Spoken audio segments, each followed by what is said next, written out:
one. Good evening and welcome to the Monday, January 23rd, 2017 meeting of the Long Meadow School Committee and the Long Meadow Select Board. And the Finance Committee is also with us tonight, some members of the Finance Committee. We would like to start with the Pledge of Allegiance. And I do need to say that this meeting is, yes, we are being recorded by LCTV. I pledge allegiance to the flag of the United States of America, and to the republic for which it stands, one nation, under God, indivisible, with liberty and justice for all. Before we start the meeting, I'd just like to make a couple of announcements. One is if you are having difficulty hearing the meeting, since these microphones do not, what is the word? Amplify, thank you. There are hearing devices over there on the left. Also, I've been reading and getting emails in regards to the SOI and our vote tonight. There will not be a vote tonight. We do not have a full board due to illness.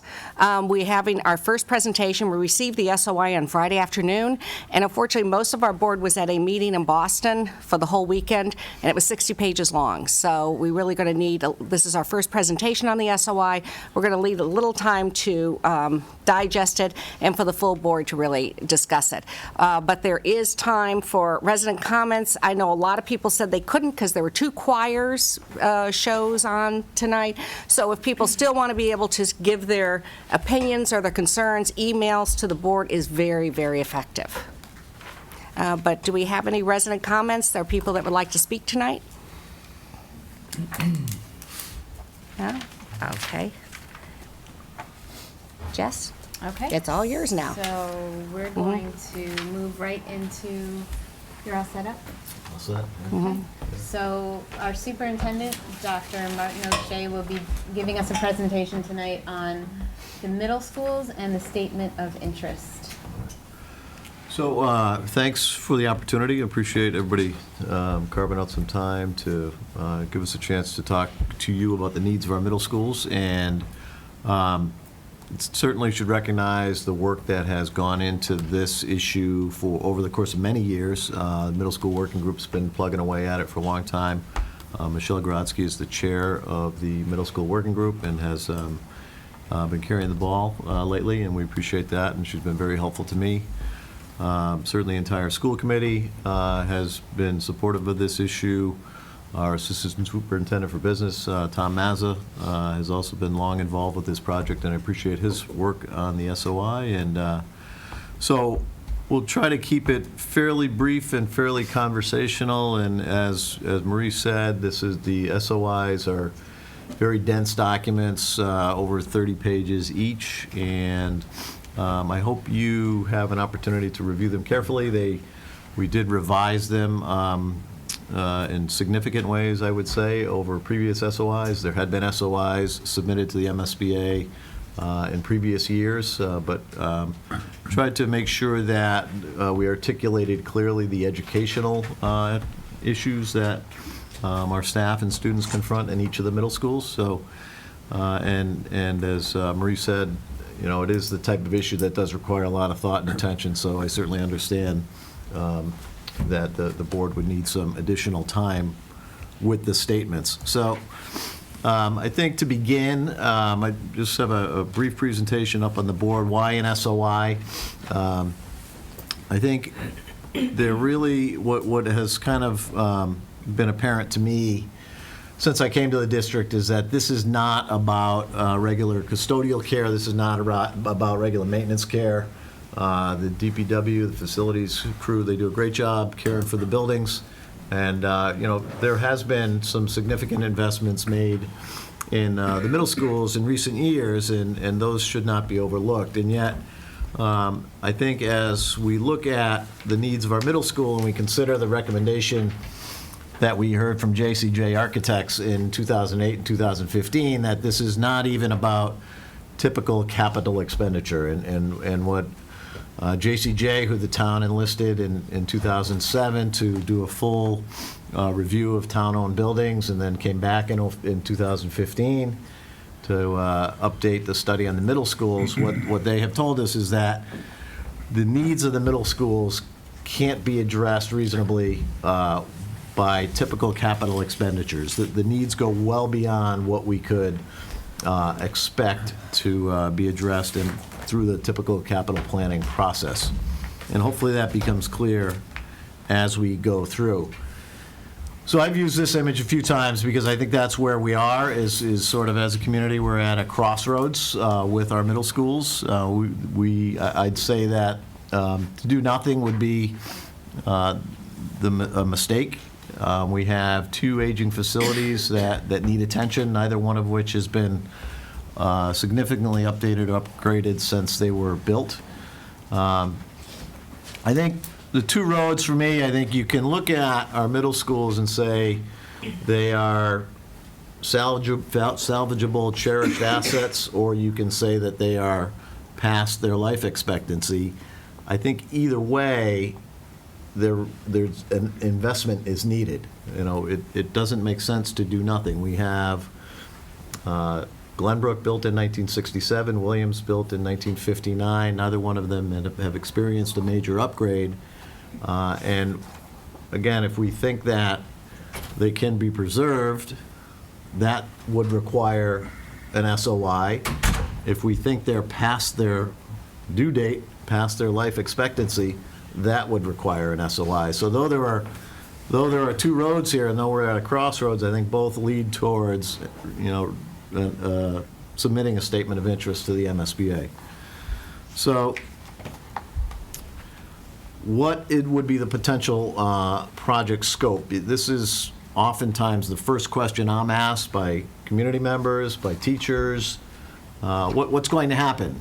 Are we going to renovate 2? Are we going to repair 2? Are we going to replace 2? Are we going to replace both buildings with a single building? And I think there is, as I've said before, there's some ambiguity that you have to expect and tolerate in this process. What the MSBA says is, and what the SOI say are important for everyone to hear tonight. What the MSBA says is that an SOI, a statement of interest into the core program, can be used for a renovation or addition. It can be used to replace an existing facility, or it can be used for major repairs. And I wanted to pull an excerpt from the SOI that is in front of you tonight with regard to this question of, what is the project scope, or what might be the outcome.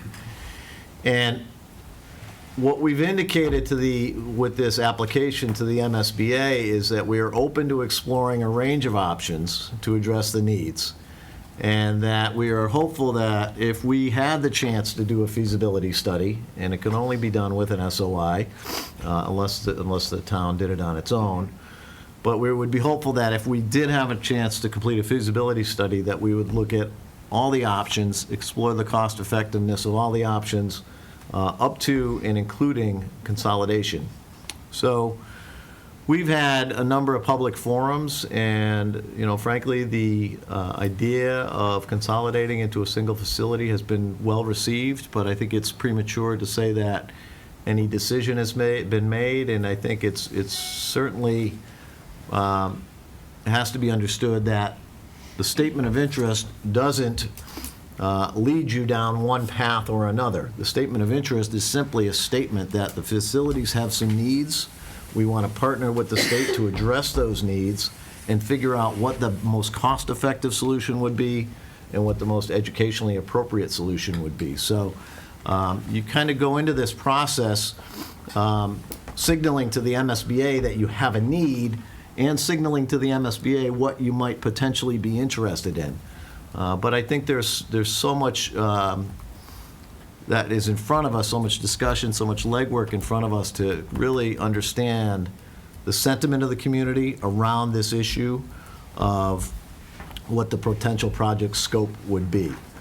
So why are we even contemplating the idea of a consolidated facility?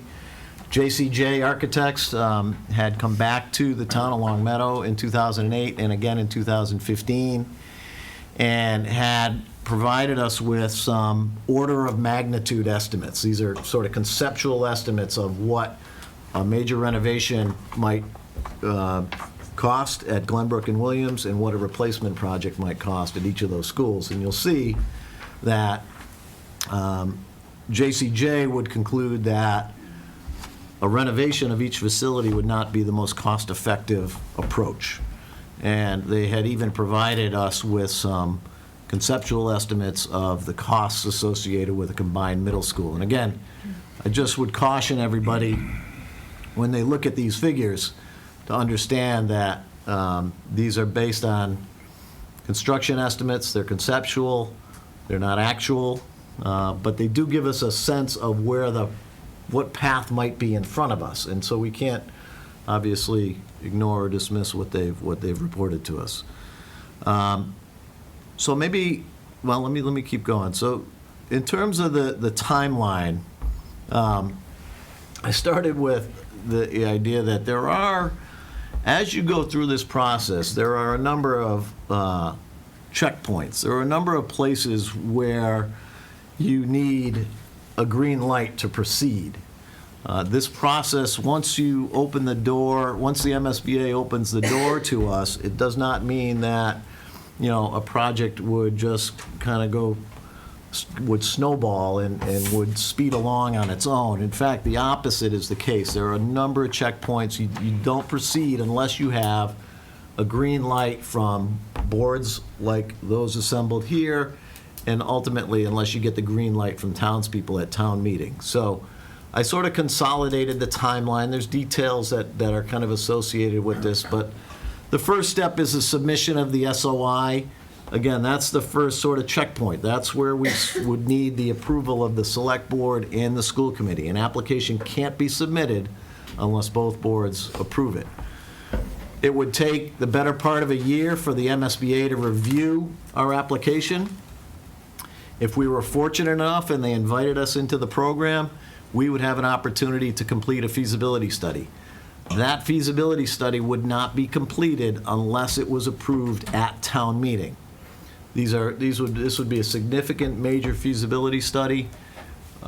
Superintendent colleagues of mine are telling me that the feasibility studies that they're looking at are in the range of $250,000 or $1 million. So this would be it would go way beyond the scope and depth of the JCJ report, the feasibility study that an SOI would allow us to complete. So in that process alone, there would be value because that would help us understand what's the best option. It would help us understand what's the most cost-effective solution. It would help us understand what's the most educationally appropriate solution. So that's a major checkpoint on this very, very long journey. Again, so many community members, teachers, they'll ask, they have the sense that there's sort of a switch that you flip and bingo, you have a renovated, repaired, or replaced building. And I mean, this community knows that that's simply not the case. It's a long, long process from the time that it's an application to the time that you have addressed the needs of a facility. It's minimally 7 years. That's best case scenario. So going forward with the timeline, if you got into the feasibility study, you would engage an owner's project manager, an OPM, sorry about the abbreviations. You would engage a designer. You would put out requests for contracts with those entities, and then once you secured the services of a project manager and a designer, at that stage, and only at that stage, would you identify the option. So the option identification stage wouldn't occur until the fall of 19 into 2020 and 2021. And once that option is identified, and once you've identified a project scope and a budget, at that point only, you go to town meeting. And the project would not proceed unless it got the green light at town meeting, and then there would also be debt exclusion votes as well. So I emphasize that there are checkpoints along the way. This would not accelerate on its own. This would not snowball. This would proceed methodically. And the project would only proceed potentially in a way that made sense to the community. These are community decisions. The MSBA wants to know that the community is behind the solution that's being put forward. They want to partner with communities where they will be successful. They frankly don't want to waste their time. And so I think that's important to understand that, you don't make decisions at this stage about what you're going to do. That requires a lot of careful planning on the education side and a lot of careful planning from architects and engineers and people who know more about these things than I do. So, and then if you were lucky enough to sort of get past the town meeting and debt exclusion hurdle, any debt exclusion votes, at that stage, you would enter into the full design, construction, and opening. So again, a very, very lengthy process. In my view, in my opinion, it's never too early to start. It's never too early to begin the conversation to address present needs. So before we get into some of the issues that we're seeing, and maybe I'm not sure how much conversation we run around that, but maybe I can stop there, before we proceed with the educational issues and the facility issues. Questions about the process, the timeline, the application, anything I can help with? Yeah, Superintendent O'Shea, thank you. I appreciate this. First of all, is it possible for you to make this presentation available to us so we have your slides so I'm not Absolutely. seriously right? Thank you. Absolutely.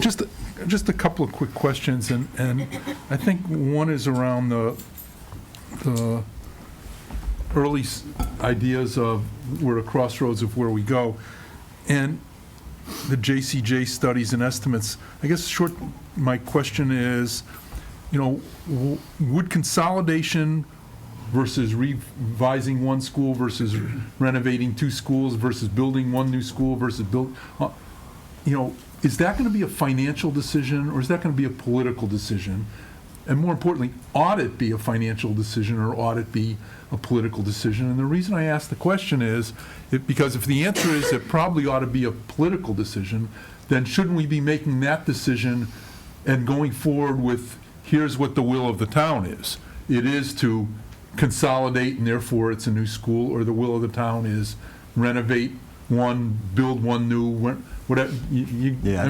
I understand what you're saying. I think it has to be both, right? I mean, you have to obviously work within your means. You have to live within what is sort of manageable and what's possible and what's practical, and obviously you want a solution at the other end, though, that's educationally appropriate. You want something that's going to benefit kids and it's going to be a first-class facility for 50 or 60 years. So, in my opinion, it has to be both. What I've heard this committee talking about, sort of understanding that there's a lot of competing needs right now in the community, in terms of middle schools, DPWs, senior centers, that kind of thing. So how do you manage and juggle and plan for all those things? How do you address all those needs in ways that are fiscally responsible?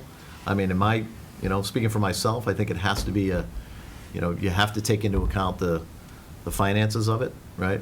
But I suppose it has to be political in the sense that you want to gather support for the project, ultimately. And I agree with you. I think that ultimately, because all this has to pass at not just at a town meeting, but in a referendum vote, Right. that we want to make sure that there's a project that has the support of sufficient members of the town to pass at a referendum vote. And it would seem to me that the first order of business is to define the right project politically and say we've got everything going for us. I mean, I've obviously been inundated with emails and heard the discussion a little bit, but I haven't heard a definitive, here's where the town wants to go, here's where the school committee or the school committee's, the subcommittee is directing. And my personal opinion is we ought to be there first. And I'd go so far as to say, and maybe we have a non-binding town referendum very soon to help us decide where we're going to do. Because if a non-binding referendum says you know, we just don't want one school, maybe that's where we know where we're going to go. Yeah, I think, so that's an interesting idea, and certainly that would make our jobs a lot easier, right? If we knew from the get-go what was acceptable and palatable politically. I think you're going down both roads at the same time, and so that by, you know, going back to the timeline here, by the time you get to the fall of 19, you want to have a sense from the community of what your educational plan, what plan would be acceptable. You've got to paint an educational vision for the MSBA. Again, they don't want to waste their time with you as a district if you haven't figured that out. So I agree with you. You have to figure that out. You have to, by the fall of 19, you've got to come up with some idea of what is the consensus of the community? What's the sentiment of the community around, you know, 2 middle schools, renovating 2, replacing 2, replacing with 1. So I think you're going down both of those roads at the same time. But I agree with you. You can't ignore that idea. You have to know what the plan is, what's the vision. Russ? If I could add one piece to that, part of the reason we did, so we met with all the different school PTOs and the PACs, and we did a few forums. I think there was probably somewhere around 7 to 10 presentations altogether. But we were trying to gauge exactly that, you know, is this one school concept just off the table? People are going to hate that idea. And that's not what I heard, at least, in going to those, and I don't think anyone else here did either. I think it's one of those things that's going to take a lot of discussion, but we went through that process partly to see if we went into those meetings and everybody's telling us, absolutely, we need these 2 community schools. That isn't what we heard. Now, there may be this silent majority out there that actually do believe that, but we didn't hear that in all those, the variety of forums. Occasionally, we heard somebody bring up the issue, and almost universally, when we kind of described why one school potentially could make more sense, most of those people ultimately agreed. But there may be people out there that don't agree, and that's, I think I said this to you the last time we met with you. If the town, you know, like the Wolf Swamp situation, if we got that type of reaction, that we know there's no point pushing a project that can't happen. And that might happen with one middle school too, but that's not the feedback we've gotten so far. I really had Russ, almost none of that. Then why wouldn't you just come out and say, you know, it is our opinion based on the limited feedback we, you know, and here's our recommendation, because I spent a lot of time reading through these SOIs and, you know, the 28 hours since I got them. Yep. And I got to tell you, if I was the MSBA, I'd say, does this town want to go left or they want to go right, or they, you know, and it seems to me that it's a much stronger argument to say, we know what we want, we've got the town behind us, and please help us move in that direction, as opposed to, you know, we might want 1, we might want 2, we might want, you to look at both, we might, you know, it just struck me as Yep. not forceful enough, if that's what we wanted to do. Did you get a sense when you spoke to the MSBA about how that process usually unfolds in communities and how they like that handled? Do they prefer that a community, as Mark is pointing out,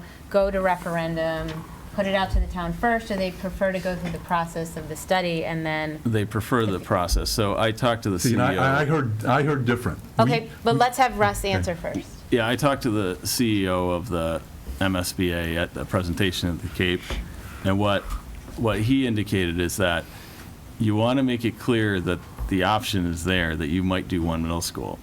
You don't have to say it is going to be one. And I would say, in my opinion, it probably should be one, unless we go through a feasibility study and they determine that we can do a renovation of these 2 buildings. Because all I have right now is JCJ. It says it's too expensive to renovate. As I told the finance committee, if I find out that we could renovate the 2 schools and it's a lot less than 1 new building, I might change my mind if I get that information. But the information I have right now, I'd say 1 school makes the most sense. Fine. I'll just say that for the record that this past weekend, we were at the Mass Municipal Association meeting, and the CEO of the MSBA was there, and I had a long conversation with him and got a different story. So, you know, I'm not doubting what he told you, but I'm telling, you know, he said, we want the community to tell us what they want, and we're going to follow whatever the community says. We're not out here to help lead the community, so. But did you ask him about the SOI? I asked him specifically about the SOI. I mentioned Long Meadow by name. Okay. I got as specific as I could. Let's stop for a second. Marie and I are going to co-chair this meeting. I meant to say this at the beginning. In order to speak and have the floor, you need to be recognized. So let's just make sure you get recognition from either Marie or myself before you begin speaking, just so everyone can get a chance to talk. Michelle's been waiting for a long time, and Richard's also been waiting. So I guess I want to speak to the question of 2 schools versus 1, in part because when I first started this process back a couple of years ago, I really felt strongly that I wanted to maintain the 2 community schools. And in looking at it and reading through the JCJ report and hearing some of the things that we learned from the MSBA about what our chances would be of getting funding for 2 schools, 2 renovation projects or whatever, when I learned that, that opened me up to the possibility of 1 school, only because if our choices are, you know, you can either have nothing or you can have one thing, but you can't have both, or choose 1 school over the other and only renovate that school, that leaves us with another school with some serious issues as well. So I will say that I think people might need more information and the financial things that we gather from the feasibility study to really formulate a firm decision on that. And that's coming from somebody who grew up here, who's very attached to the 2-school project. But when I look at the numbers and the chances of getting, you know, 2 new schools or 2 renovated schools, and if somebody says that's not a possibility, then I think I would take the alternative of the 1 school. So I just wanted you to hear, you know, where I'd been through the process. Richard. Yeah, I just wanted to add the piece, you know, history would reveal that our community has a strong affection with the neighborhood school concept. And this has been argued all the way back into history. So that's what, you know, what Mark is trying to tiptoe, and that's what I'm tiptoeing around. I said, when we approve the SOI, are we saying that we're going forward with a 1-school concept and there's a community behind us? Because there's no one wants to see this thing fail, especially now if we get back with the SOI, because there have been towns that have failed after the approval of an SOI and after the feasibility study. And they failed for such strange reasons as people didn't want to remove a couple of trees. Yeah. Marty would like to answer that question. Well, so in many respects, I agree with Mark. You have to signal to the MSBA what the community wants. They want to know that you have your head screwed on that you've got a clear idea. I think the question is when. If you look at the SOI, the thrust of the SOI is not about what do you want to do. It's really what are the issues? What are the educational issues? What are the mechanical issues? What are the electrical issues? So it's really, you know, in fact, I was just thinking about it. There's one box, you know, where it says what's the potential scope, and you know you can click potential new school. That's all you say, potential new school. So there's not really a lot of opportunity. Even if I wanted to, there's not a lot of opportunities in here to say, you know, this is what we want. It's really, you're just describing, the SOI is, tell us the age of the boilers, the windows, tell us about the mechanical systems, tell us about the educational programming, what are the limitations. So, you know, I agree with you. I do think you have to clearly signal to the MSBA what is the sentiment of the community. And to Russ's point, you know, the early indication is, and I wrote this in the SOI, the early indication is that the community is open to the idea of consolidation. That was the feedback that we've gotten at the forums. And I think that's why I highlighted that one sentence in the SOI, is really to signal to them that we would be interested in a project with exploring a range of options up to and including consolidation. I don't think any, you know, the educationally, we might be able to take a position on 1 school, 2 schools, but, you know, from a point of view of architect, engineering, and site development, and site constraints, and site possibilities, that has to be examined, I think, fully. I'm not sure. We have some good data. I think the JCJ report is very, very helpful, and I commend the town for kind of engaging JCJ back in 2007. It's a great start. So. Maury is the chair of the Finance Committee this year, and he had a question. Yes. Thanks. I first just wanted to thank you, Jess, and Marie, for inviting the Finance Committee to this meeting and including us. I understand that there was a lot of hard work to make that happen, and we just wanted to express appreciation to you for that.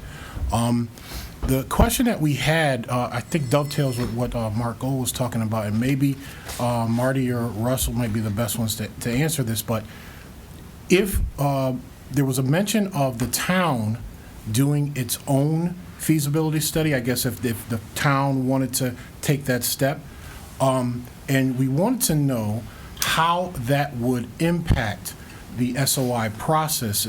More specifically, would our town's feasibility study with some goal in mind be ignored by the folks that are making the decision on the SOI, or would it be information that they would use to kind of shortcut some of this process? It would be information that they would use, but they would want to do their own feasibility study. It would definitely be information that they would use. But because there are districts that have done that.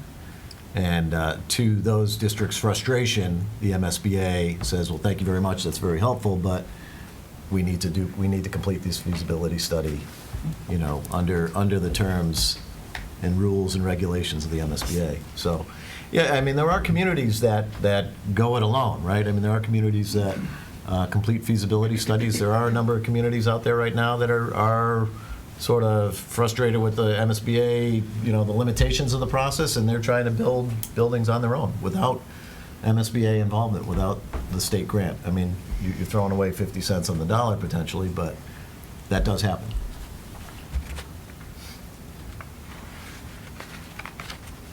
Does anyone? Does that answer your question? Yes, absolutely. Any questions? Stephanie? I wanted to comment on Mark's question and just say I've pushed for 2 SOIs for both Glenbrook and Williams because I don't feel like we have enough information to really make that determination at this point as to whether one school would be better than 2 schools. We have no cost projections for what that will look like in terms of transportation, site, where would one school go. There's a lot of financial information that we don't have, that we have to get at that point. The educational piece of it, I think we can speak to some of the differences between 2 schools versus 1, but that whole financial piece, that's the purpose of submitting this SOI now, is to get more information back. Everything we have right now from the JCJ is conceptual. We need better figures, and we need figures looking out in those cost projections of what would transportation cost. That's a huge part of our budget if we went to 1 school. What would all of these other factors look like? And we just don't have that information. So when you look at the timeline, that would come later, and that would be the reason we can't go to the community and say, yes, 1 school, or no, 2 schools is where we're at, because we just can't make that determination at this point.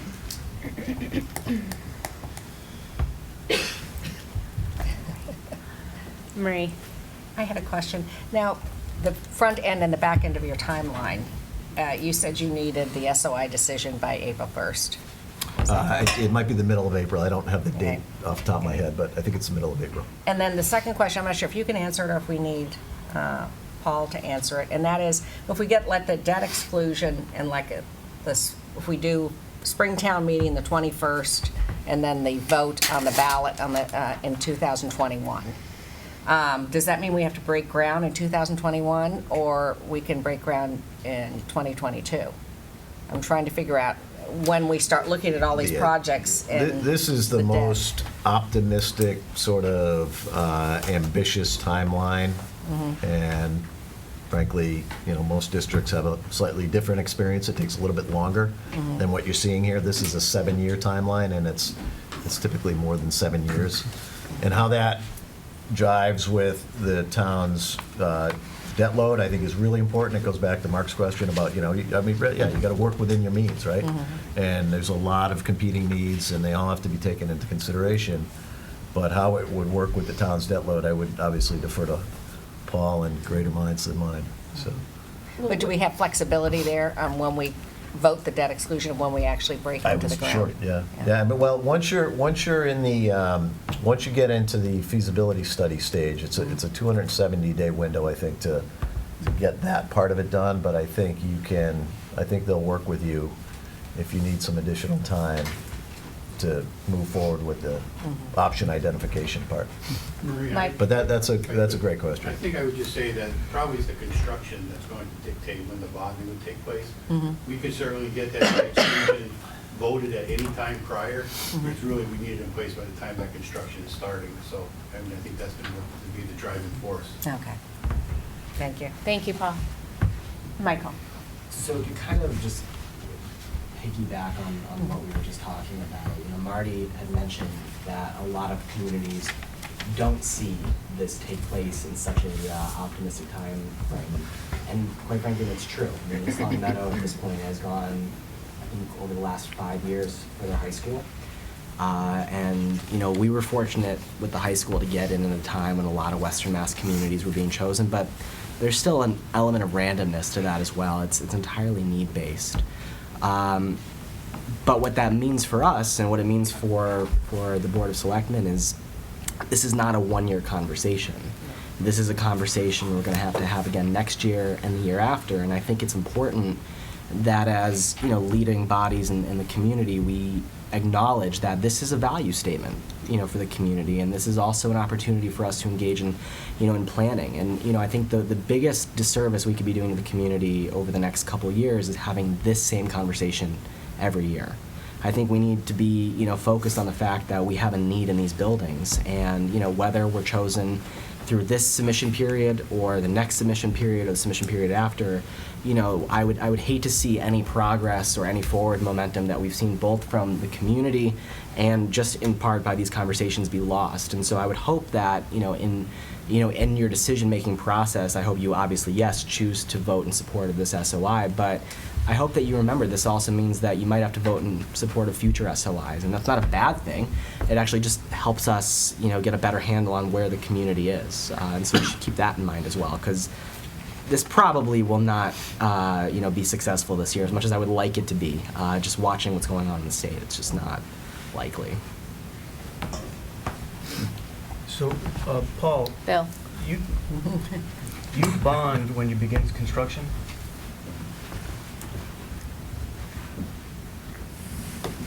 I think potentially you would have options.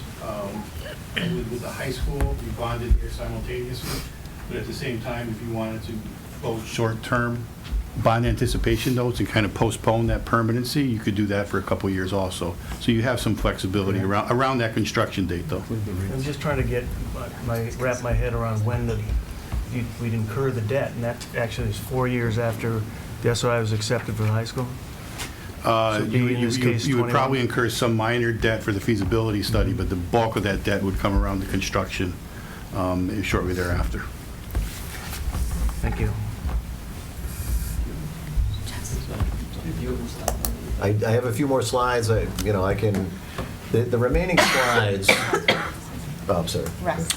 I just want to say that, I think we all know that the debt load drops somewhat in 2023, so our intent is to try and make this work on that date. Best case scenario, we would try to hit that date. It could be a lot later than that, but I think most, if we look at this from the most positive light, we'd be hitting 2023 or thereabouts. That was our intent as a committee. Richard. Yeah, every group is looking at that debt.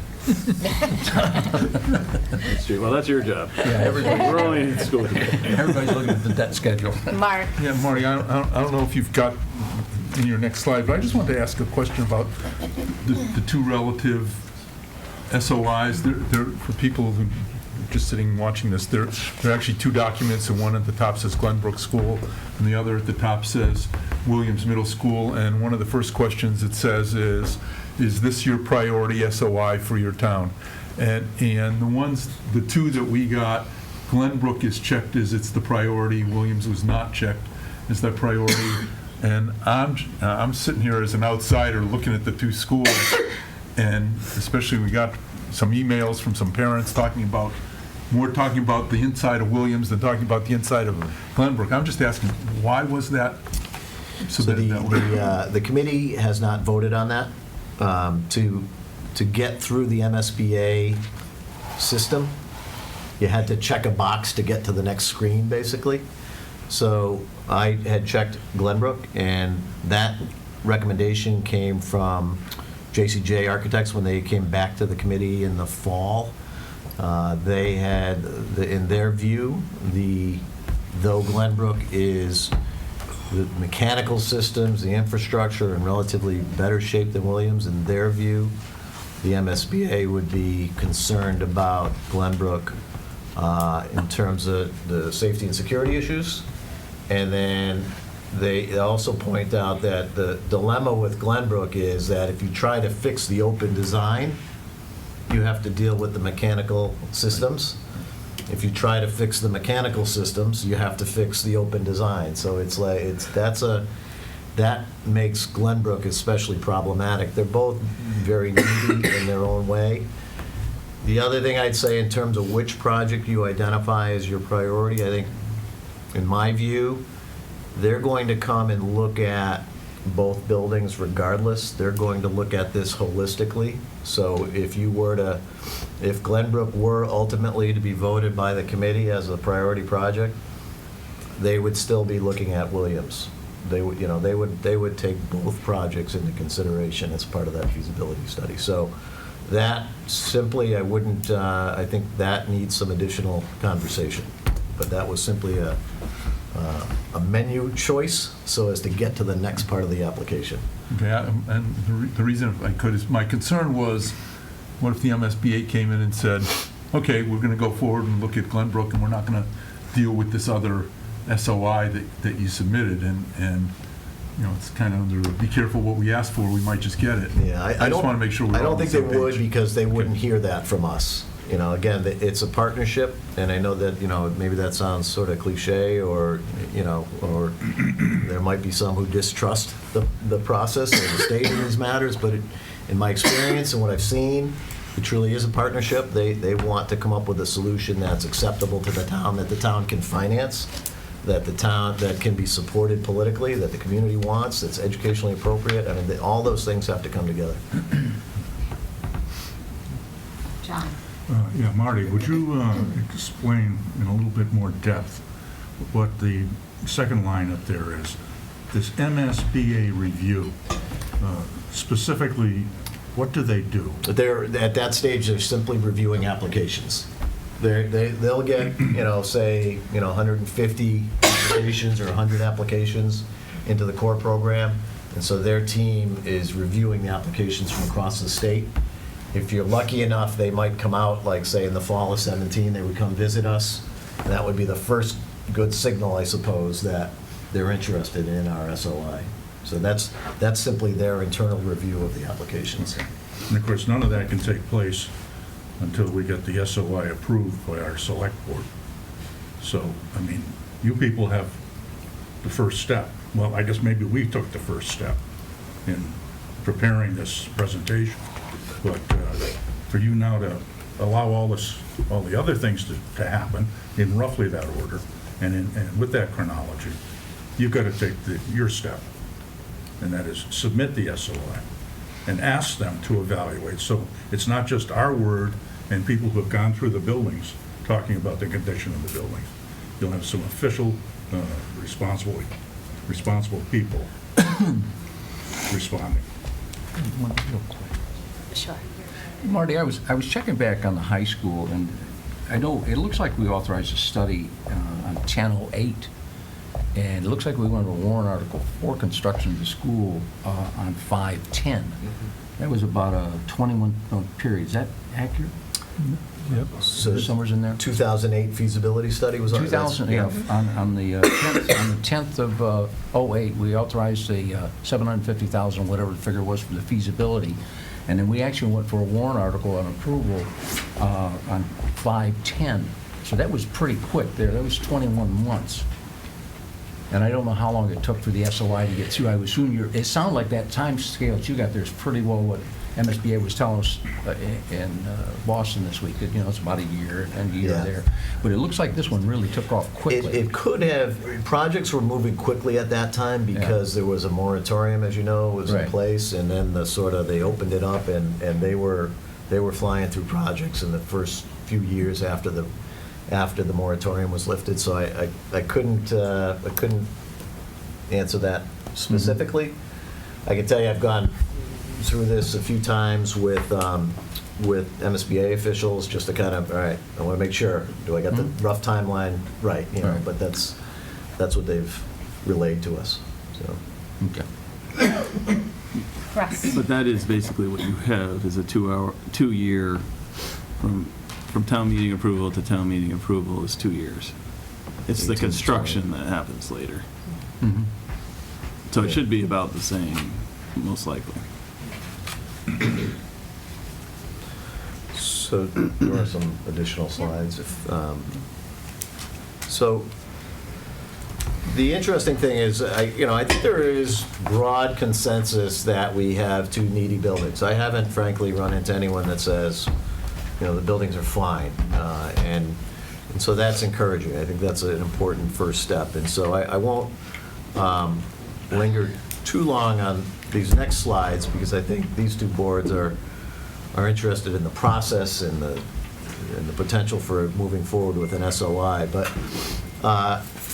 one of the things that I had the opportunity to do, and it was very helpful to me as a new superintendent, is to sit down with some teams of teachers at each building just to identify what the issues were that in their view. So I hope you see that in the SOIs that are in front of you, that they give voice to some of the concerns of the teachers and the staff in these buildings. And when I sat with a team from Williams, their first concern that they cited was the first two bullets there, the electrical limitations, and then the uneven heat, air quality, and lighting, that they felt like those two things were significant factors inhibiting education at Williams. Williams has a 400 amp service, which, again, I'm not an electrician or an architect or an engineer, but I'm told that's way undersized for a building that size, and it certainly inhibits what we can do in terms of technology integration and classroom configuration.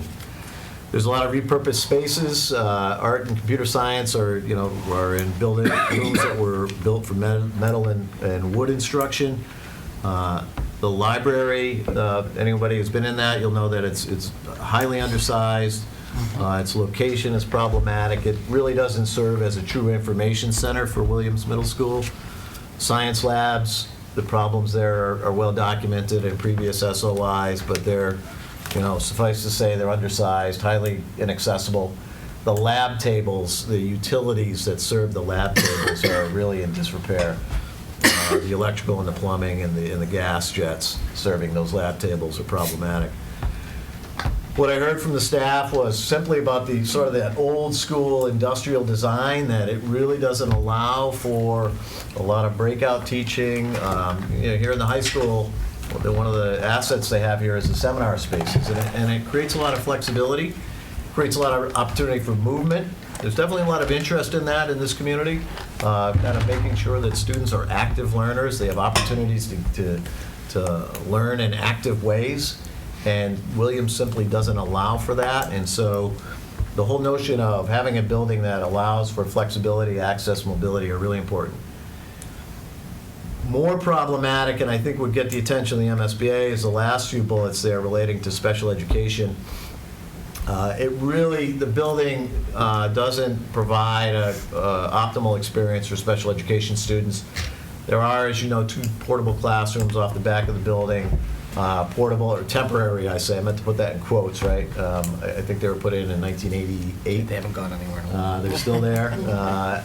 But they're undersized. They can't be used for regular classroom, and so frankly, they serve special education students, and they're used for intervention and remediation. So I would say that Williams is not well equipped, well designed to service special education students. Beyond that, again, relying on what we have from the JCJ report.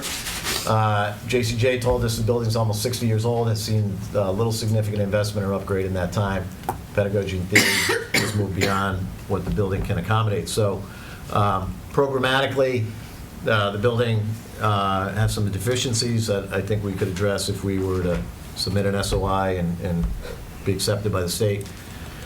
The building issues, again, I think they're well documented. I don't think, my sense is that the select board, the school committee understand the limitations in terms of the facility. JCJ would report to us that all the major systems have exceeded their life expectancy. life safety systems. The security is an issue of both buildings, a little more so at Glenbrook, but, you know, you'll notice when you come in the high school, there's security cameras. The building can be partitioned, it can be segmented, it can be easily locked down. It makes the building both more accessible to the community, but also more secure at the same time. Plumbing, original. Most of the windows are original. I will note that there was, in the middle of the 2000s, 2006, 2007, the towns did make some very important investments in both buildings that shouldn't be overlooked, in terms of security systems, in terms of replacing some windows, lockable doors. So, I wouldn't want anyone to get the impression that the town has neglected this issue. It's been important to Long Meadow. It remains important, but obviously there's some issues that remain. Excuse me, keep going forward. Building issues, some additional issues. The electrical we mentioned, the roof has been identified for replacement. It is past its life expectancy or approaching it, and the boilers have gotten attention of both buildings. One goes back to 1994. The lockers have been identified for replacement. There has been some work done on the lockers, which has been really well received by the staff. Air handling systems. We rely on window units for cooling, and not the most efficient, practical approach in terms of cooling that building. The Glenbrook dilemma, I mentioned this earlier. Again, sort of a catch-22. If you fix the mechanical and electrical system, you got to put up full walls. Conversely, if you try to put up full walls, then you're dealing with heating, lighting, ventilation issues.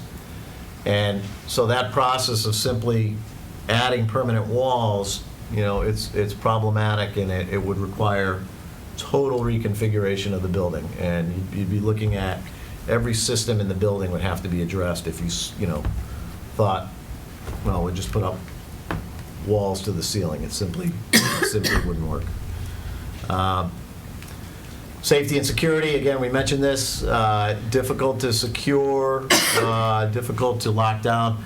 Glenbrook has a sprawling design. It's a beautiful building, right? And it has served us well, but that sprawling design is problematic in terms of supervision. Most buildings now, cafeteria, gymnasium, auditorium, they're in one central space.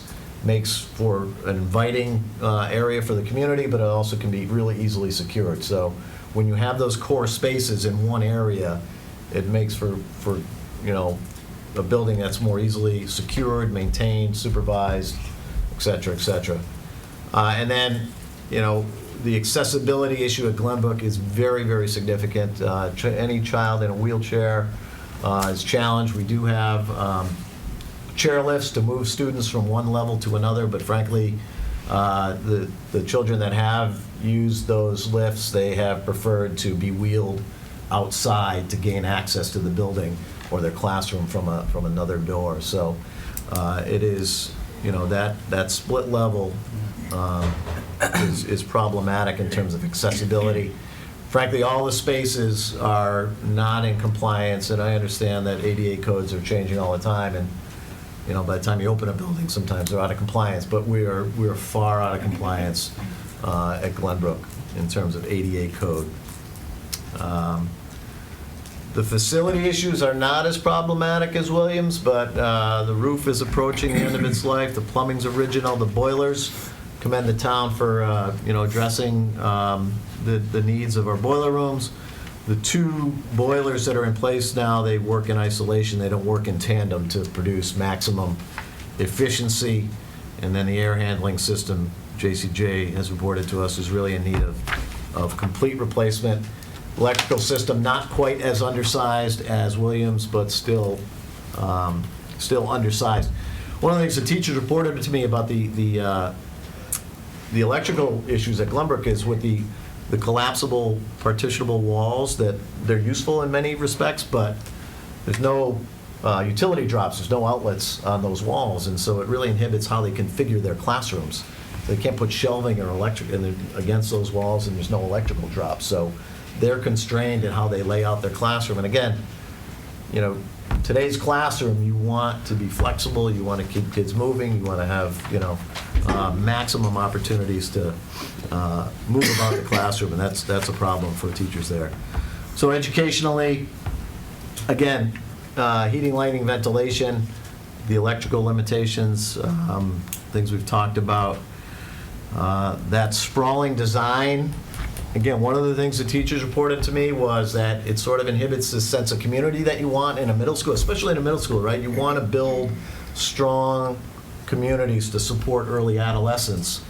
And at Glenbrook, you know, you have a sprawling design. They said they don't see their colleagues because, you know, one's at one end of the building and another's at another end, and so they don't have opportunities to collaborate the way they would want. Conference space is an issue at both buildings. And then again, specialized instruction in repurposed classrooms. One of the music classrooms is in an old home ec room.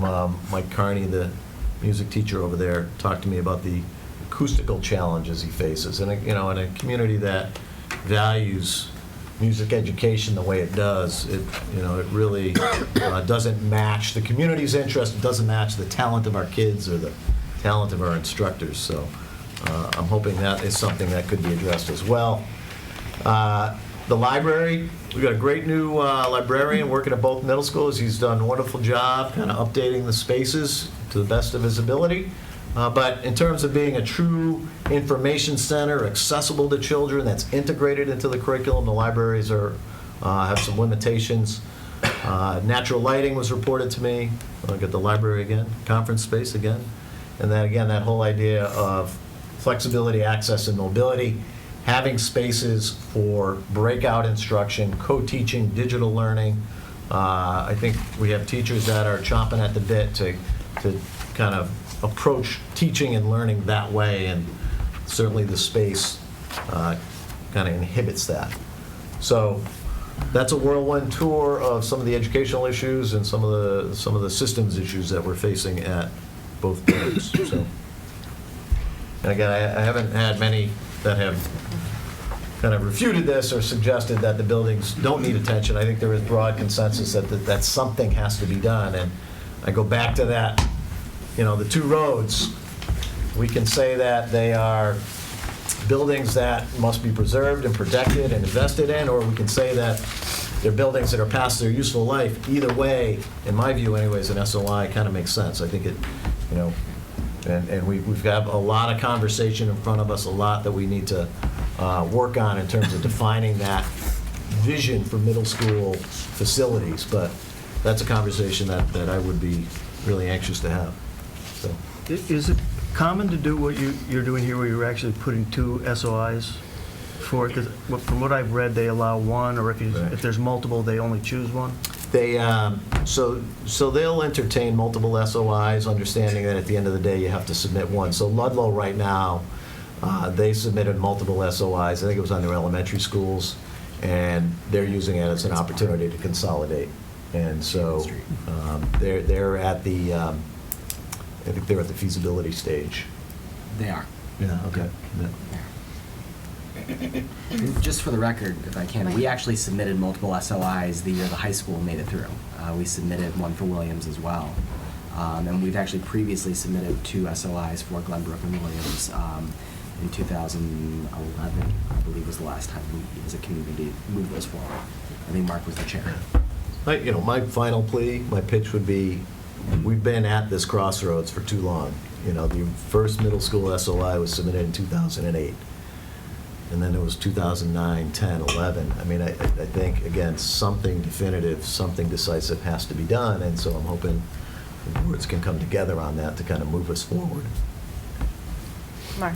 Yeah, I just have some, I guess, questions or comments. As I read through these, and I also read through them and found some things that kind of concern me of statements. I don't know if you want me to go over them tonight or just email them to you folks or whatever it is. But my biggest question, I guess, is if we were going to strengthen these SOIs, you know, some of the questions that I have is, you know, the statement is Glenbrook has 333 students, Williams has 345 students, and I guess my first question is, but didn't we used to have close to 500 kids in those buildings, and so to say they're crowded now, what were they like then?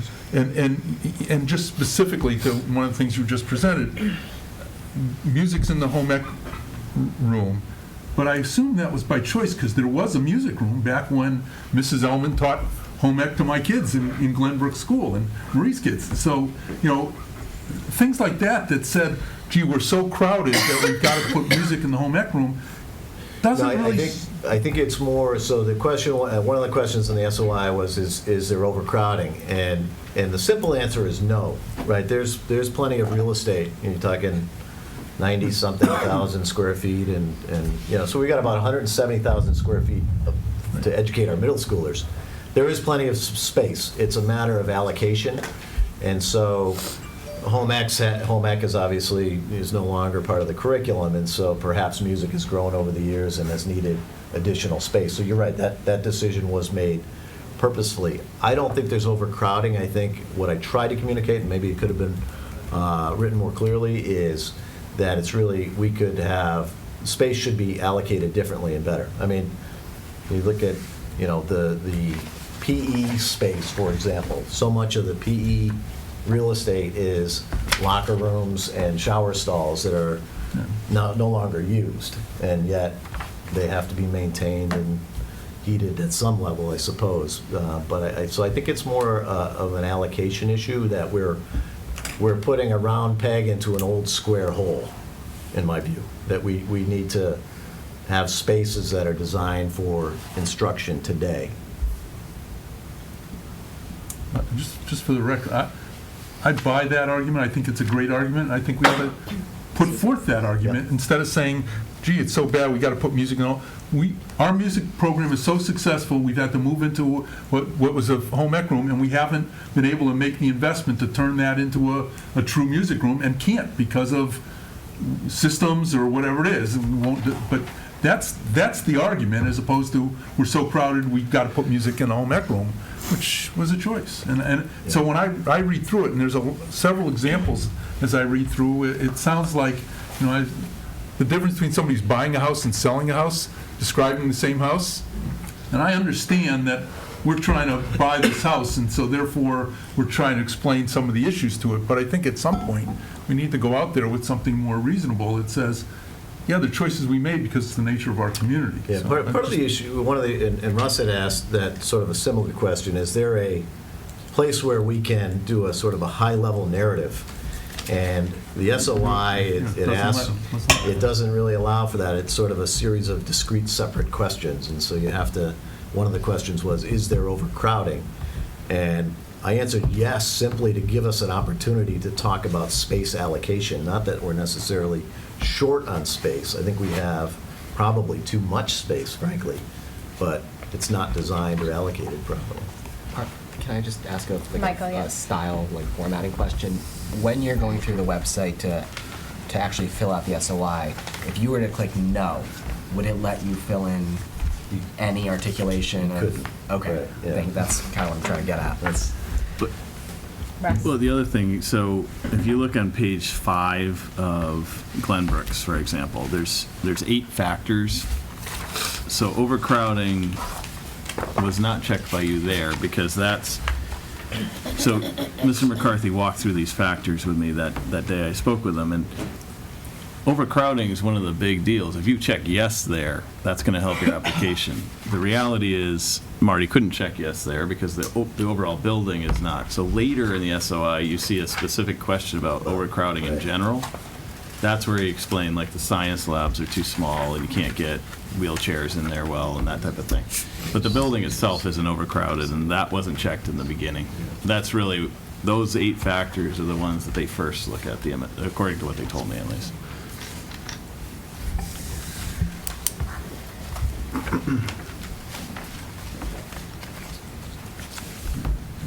Mark? I want to go through some specifics. For Glenbrook, it states in a couple of places that the rooms are whatever, and then it says, except for the 2 rooms that are allocated to the Lower Pioneer Valley Educational Collaborative, those rooms are more, they seem to be excluded. So the question is, why are LPVEC rooms adequate for them, and did somebody spend some money at renovating them versus not, you know, it just jumped out at me that there are these two rooms that seem to be great for what they're being used for. So and Mr. Mazza might have a better answer than I, but the LPVC actually constructed those rooms specifically for the program that they run in those bits. So there's, I think is there restrooms in those facilities, and you know, so those rooms were specifically designed for the population that is taught as part of the collaborative program. So, you know, when the high school was built, there is space here at the high school for a life skills program, and in that life skills room there is, you know, kitchen facilities, and there's restroom facilities. You know, the kitchen facilities allow students to acquire those life skills. These are kids who maybe won't be on a diploma track, but yes. So those spaces at Glenbrook, those were financed by the LPVC and designed by the LPVC.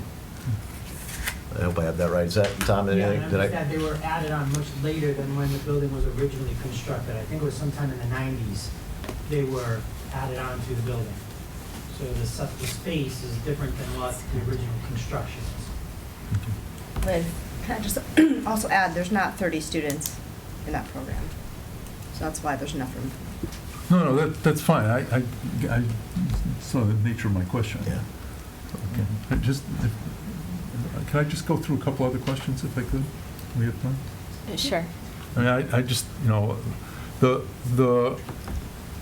a couple of concerns I had, you know, I mean, just on page 20 of the Glenbrook's, there's a bullet list of issues, and there's the same thing twice in the bullet list. I don't know if you want to catch that. It says security cameras twice at the top and at the bottom of the bullet list, if you want to catch that. Try to edit page 20. Page 20 of Glenbrook. Yeah. You see where it says security cameras once and security cameras twice? Oh, it was entered twice. Right, you just Yep. probably want to pull that out. Thank you. And page 26, I was just thought that it would make more sense if question 2, priority 5, question 2 would list capital investments by amount.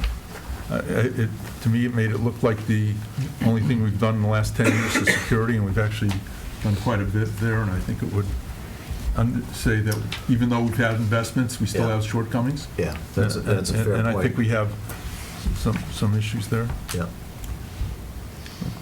And, you know, again, you look at the Williams Middle School one, you know, again, the gym floor, it says, is newer. Actually, the gym floor is quite new.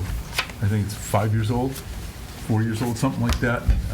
It seemed to me that we were trying to avoid saying, you know, how new the gym floor actually is, but there have been investments in that gym floor. Right.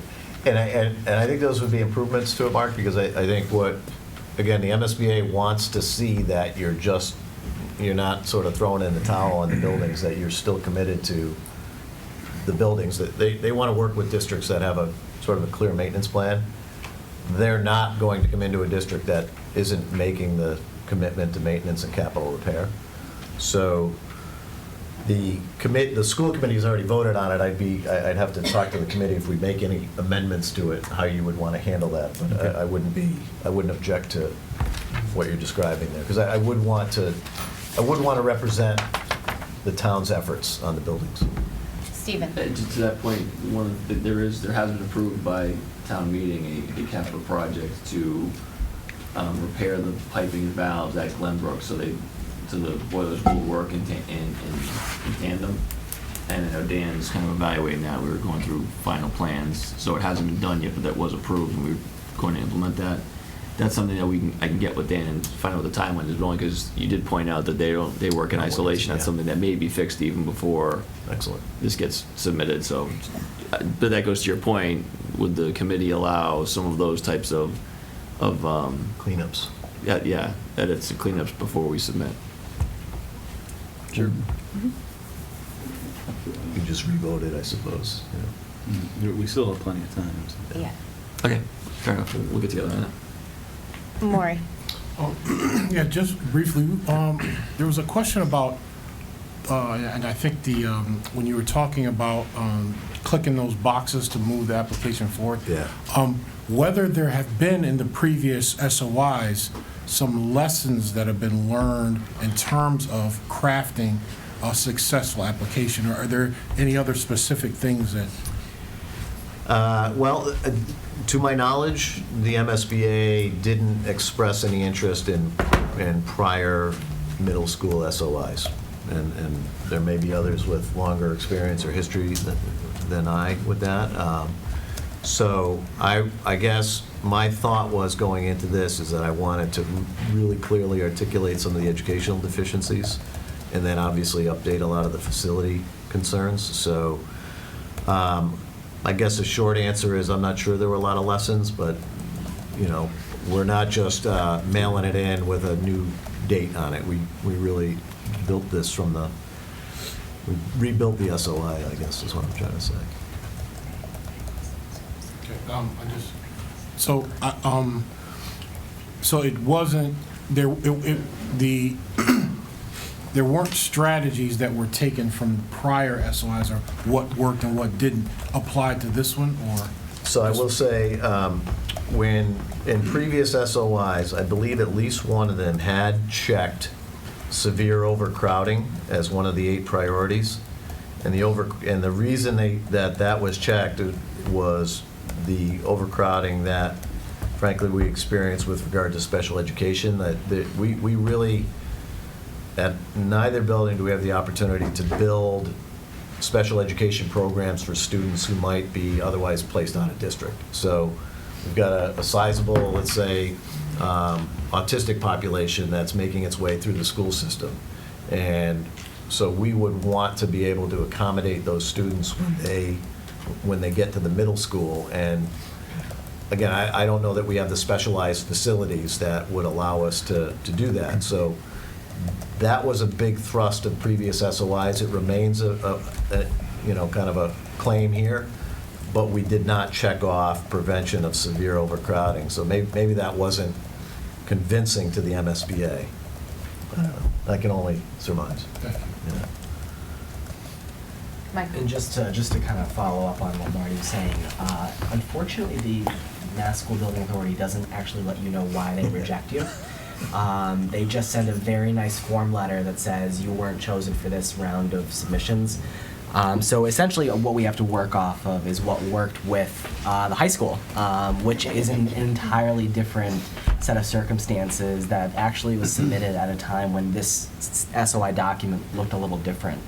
And the process has even changed slightly since 2008. So, certainly I think we could call and find out, what it was that didn't move us forward. But the last time we had actual relevant information about that would have been 2011 at the latest.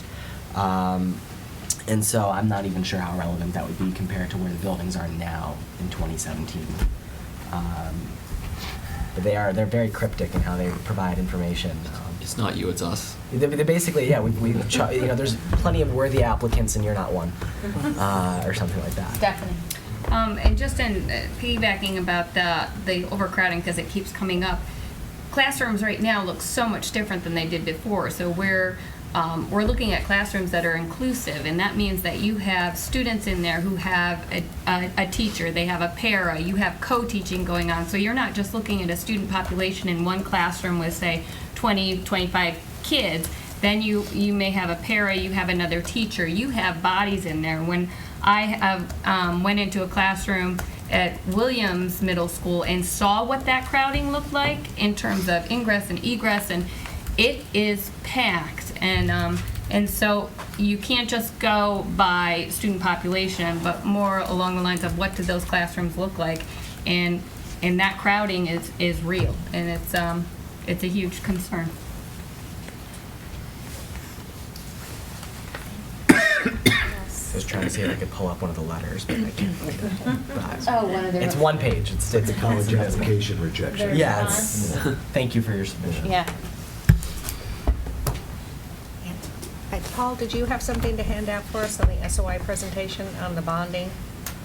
I didn't prepare a handout, or we can put it up on the screen. Oh, I thought you had prepared a handout. Oh, okay, could you put it on the screen? What I'm gonna do is, last time I had some difficulties, I'm gonna email it to you. Okay. Okay.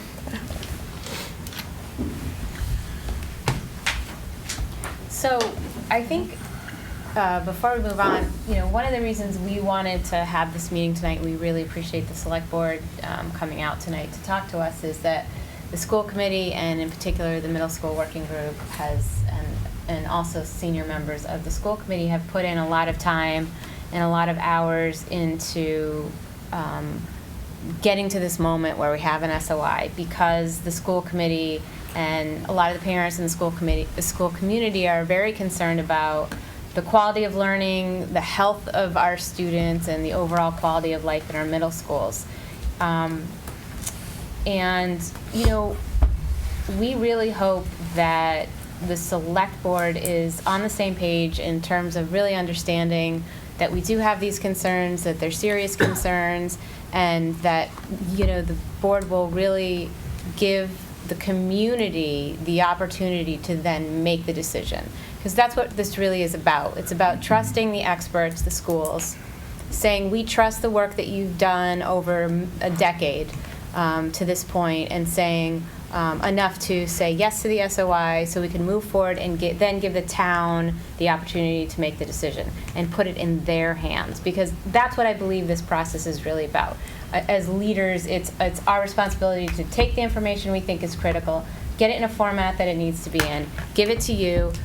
You trust the professionals. We have a back and forth. You ask the questions that you need to ask, and then we put forth a document that we feel comfortable with so that the community can make the ultimate decision. And I do hope that tonight, if there are concerns that are sort of in the back of your head, that you will bring them up, or even if after tonight, we want this dialogue to be as open and honest and authentic as possible. And I think that when people aren't in the same room together, it can become things can become controversial. There can be things said that aren't necessarily true, misrepresentations. Things become very political and politicized, which is why we wanted to sit in the same room and say, face to face, what are your concerns?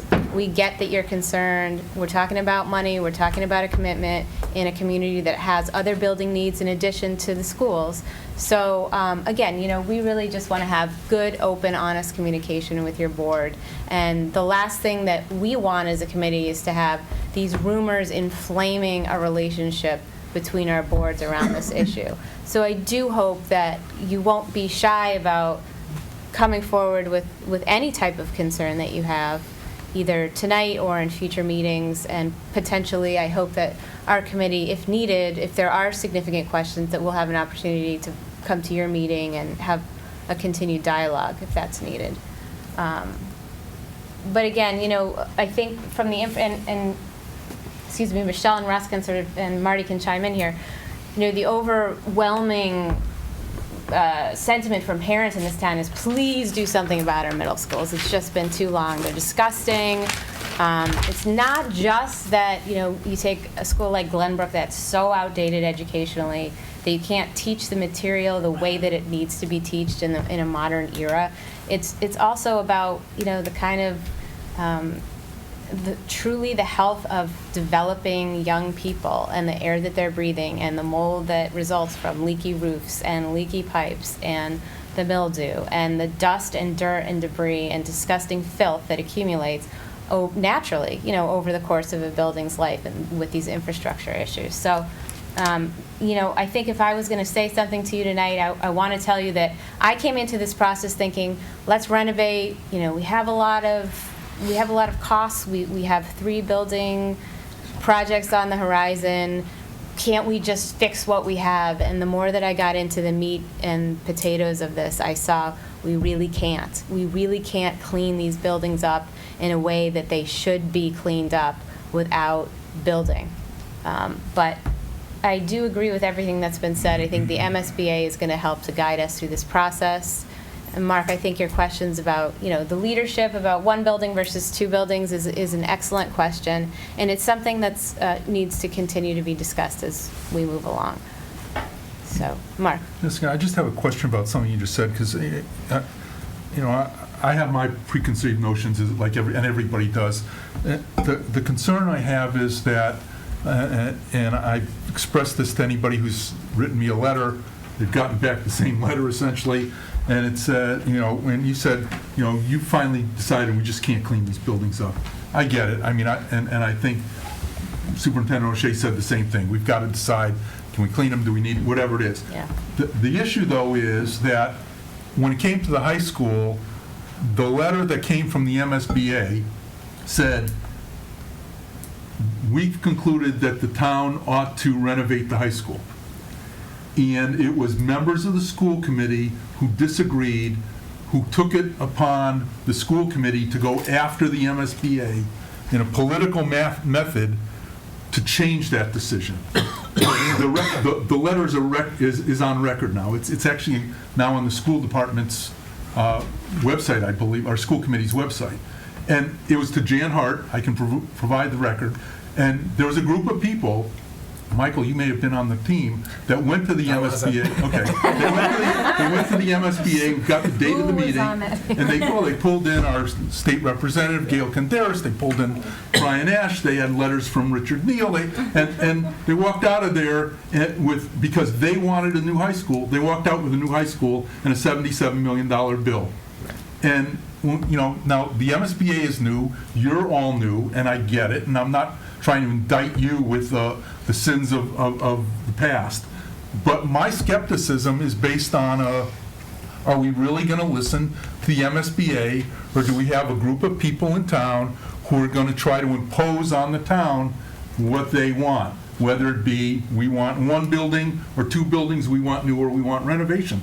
And as long as it's a fair process, Yeah. I'm okay with the fair process. There's But the high there's school nothing wasn't- brewing now, just but so you know. I understand that, There's- but the high school, in retrospect, doesn't appear to have been a fair process. Right. That's my opinion, and I know it's water over the dam, but there are a lot of nasty things said back then, and some of us lived through it. So. Marie? Well, I'm not sure where it was in the past. I'm sure there's two views of what happened with the high school, but I think what you're seeing here is the process, is that we're openly discussing it together. We have all three groups here, and the communication is going to keep flowing back and forth throughout the process, not just once the SOI is approved and move forward. Even if we need to have a working group or the joint administrative or whatever it is, but I think we're going to be committed to this open communication between the groups so we know what is going forward.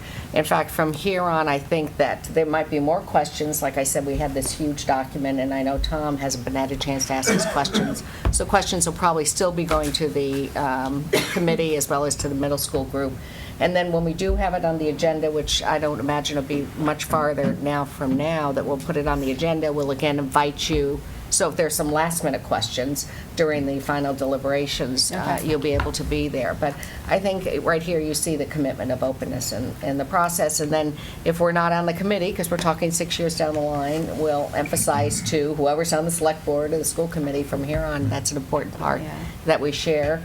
And I think that is a nice segue also to the building committee. I think Yeah. we just want to, Michael had something to Go say, ahead. and Well, I just, I think the point you bring up is a valid point about what happened, and I wasn't there, and I don't think anybody on the committee was, and maybe John was, but I appreciate you, not taking the sins of our fathers, if you will, and holding it against us.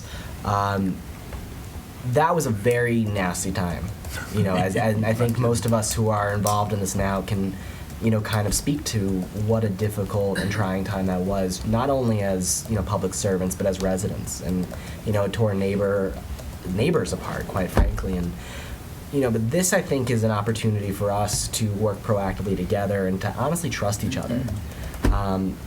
We're asking you, all four of you, and if Tom was here, we'd ask Tom too, to engage us in a process that, as a board, we believe is critically important, not only for how we educate students, but how we move the town forward, both from an economic development standpoint, but also just from a viability standpoint. I think that Jess has done a great job articulating exactly, what we, what sort of the genesis of this was, and I think Russell and Michelle have done a great job sort of spearheading and leading this process to this point. And of course, Marty, has done probably the best job I've seen articulating exactly what this is. But, it comes down to the fact that this, for us is, it's our mandate as a board. We're charged with, protecting the interest of children. But for you, this comes down to your mandate to work, proactively to better the community. And you gotta trust us when we say that, we're looking for the same information that you're looking for, and we're looking to do this as above board as possible. That didn't happen in the past, and certainly there's some open wounds from that. But I think it's time to kind of just, give us the benefit of the doubt that we're going to handle this the right way, and we're going to work with you side by side to do it. Russ and John had their hands up. Well, yeah, I'd like to respond to Mark's comment. As I recall, back in 2008, that's when I got on the school committee, a decision had already been made with respect to the high school that renovation would not work. Where were you going to put the students when you're renovating a building that had so many problems with it? You would be tearing out a heating system in the wintertime, and, well, frankly, all the noise of construction, you could not conduct a classroom in any kind of civilized manner. And that's why renovation was put aside. Building new enabled you to keep the high school going while you were putting up a new building. That was part of the thinking behind our view when we said go for one building, and say with Williams, the students stay in the existing Williams school while we build a new one on the Williams playing field, large enough to accommodate the students of Glenbrook and Williams. But that was our thinking. Now, I don't know about the politics involved. I'm sure there were some phone calls made, and I don't deny that. But that's part of the process as well. But the main thing I remember coming out of that experience was you couldn't really renovate a building with people in it and have it function as a school. Richard, did you want to say something? Just one real quick thing. Would you people please stop asking every person that you know on the face of the earth to email us? No. Just emails. Come on, Richard. I don't need any more. I don't need my email system plugged. So please, I can use them all. cease and desist. Ruin Richard's vacation to Australia. No, just cease and desist, please. We got the note. Michelle? I'll speak to that real quickly, Richard. I think a couple years ago when the SOI was not approved by the select board, I think it was you that mentioned you didn't hear from the community and you didn't know if the community was behind the project. So we wanted to make sure that you did hear from the community that they were, okay, so thank you. But that wasn't to, and then just real quickly, I do want to mention we did speak to someone who was on the committee back in '08 and who went, who you mentioned, or the situation that you mentioned, and the details that we asked him to clarify were different. Not to say that I think there are some facts, but I do want to make sure that it didn't seem to me that there were any sins of the past made, or I think there was just miscommunication about what happened and that sort of thing. So from I don't want to explain the story from that person's perspective, but I do think we should recognize that I don't know that anything really truly wrong happened, and that I just want to mention that because I'll disagree, but Russ? Yeah, so Michelle just mentioned something that I wanted to say as well, but in addition to that, I think Marty and Michael have said all along, and I think it's a good point, is if the SOI doesn't happen, the question is going to be, what is the plan? What are we going to do? Because this discussion's been going on for quite a number of years, and if we're not going to do the SOI, we need to figure out what are we going to do. And so I know you'll consider that as well, and I'm sure if we meet again, we can answer some more questions. And as I mentioned earlier, I hope we can start with a clean slate this year. I very much respect and appreciate, Mark, the fact that you brought that issue up because it's on your mind. It's an issue of concern, and those sort of residual issues need to be discussed. And Richard, the same thing I would say to you. I appreciate you saying, the things that are on your mind and the things that are frustrating for you. That's exactly the kind of dialogue that the boards need to have. So I appreciate you being candid and honest about that. Mark, especially for bringing that historical perspective. Paul, you all set up there? Let's come back around here. Oh, okay. I mean, just very quickly, I was asked a while ago to just prepare some financial information regarding, there's really 3 projects that Long Meadow has been discussing over the last year or so. And just let me also preface by saying these numbers are all estimates. Schedules are flexible with the timing of this, but this is something that I had just prepared in order to get something shown and kind of get the tax impact on the 3 projects. We've all heard about the DPW project. We know about the Council on Aging project and obviously the middle school project. I put each one of those up there, trying to show the tax rate impact of all those, trying to give the latest estimates, the latest estimate on the DPW with some acquisition costs and sharing within the water and sewer department. We're still going to have a tax impact or a schedule, a debt schedule, again, which is very flexible. I'm using level principal across there, and there's many ways of doing the debt schedule. But using a level principal for a 20-year timetable at a 4% interest rate, our first year of debt service for a DPW that may cost, or the effect to the taxpayers, total of $11,880,000. Our first year debt schedule is expected to be just over $1 million, which would have a tax impact immediately to the taxpayers of 51 cents on the dollar. That tax impact down here is shown as total as we move over, but I also want to show what our current excludable debt is. Our current excludable debt for fiscal year 2017, it was $1.82. And I just wanted to show you also on the bottom the impact of those inclusive, when you add the 2 together, would now jump up to, if we did this project in FY18, we would kind of have to move this over. It would be 51 cents plus $1.76. But you would be, again, just kind of showing the impact of these being well over $2. The next column, I'm just trying to show what the impact of a $6 million Council on Aging project would be. Put in year 2 of the schedule. Again, these schedules are flexible. Using level principal again with the 4% interest rate, our debt service for that particular project would be the $540,000. Coupled, and that the impact on the tax rate strictly for the Council on Aging project would be 26 cents. And we also have the impact of year 2 for the DPW of 50 cents. And again, I'm just trying to show a subtotal down here. The impact, current impact of what we currently have outstanding. And again, we would be raising our excludable debt tax impact to $2.52. I'm just carrying those across a couple years until we get to roughly year number 6 or 7. That would be roughly about 2023 or 2024. I'm using a cost of the middle schools, or the town share of the middle schools, to be about $40 million. There will be some cost share, obviously, with the MSBA. And again, using a 20-year level principal payment, our first year debt would be close to, well, it would be $3,600,000 under those assumptions. That alone would cost, or put an effect on our taxes. It would raise our taxes $1.72 alone. And if we just look at the impact going down further, we have the total of these 3 projects of $2.41.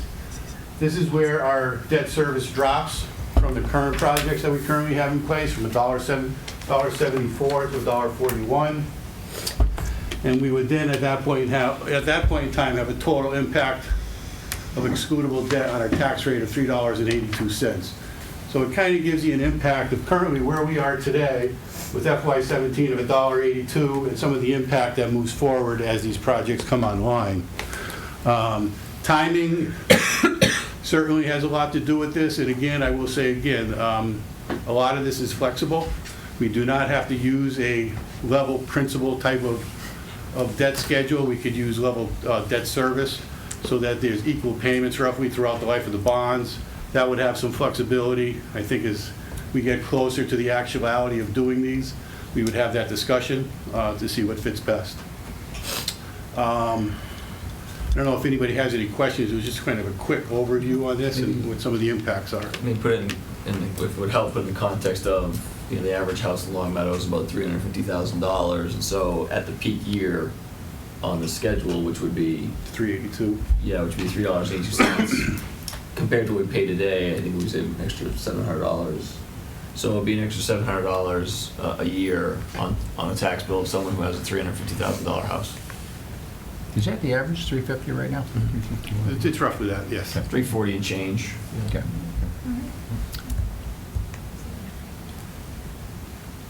I actually had a question. So this doesn't, that, increasing this debt load, it doesn't affect our bond rating. We're still low enough that our ratios are fine. At some point, at some point, the added debt, and I'm not saying that this would have the impact, I really don't know. But at some point, we would be carrying too much of a debt burden. They look at debt per capita as part of the Moody's equation. It's probably only a small portion of the equation. I don't think this would have a great impact on it, or that would have a negative impact. But again, they do look at debt per capita, and obviously adding this would have some impact. All right, thank you, Paul. So based on what you're showing us, though, the other option for doing a level principal amount might make sense based on what you're showing us here. Is that true, or at least worthy of consideration? I'm not saying one is right or wrong. I've only chosen this because Does it, because you do it all the time. well, yeah, I mean, that's what the spreadsheet says. How's that? But no, I mean, We argue them all the time. I mean, after like 20 years, if you wanted to get an average, if we with the 20-year note, if we move this over to like year number 11, Yeah. we would see the impact of what it would be, quite honestly, over the life. As an example, if we looked at the DPW and we looked at roughly year 10 or 11, and we did a level debt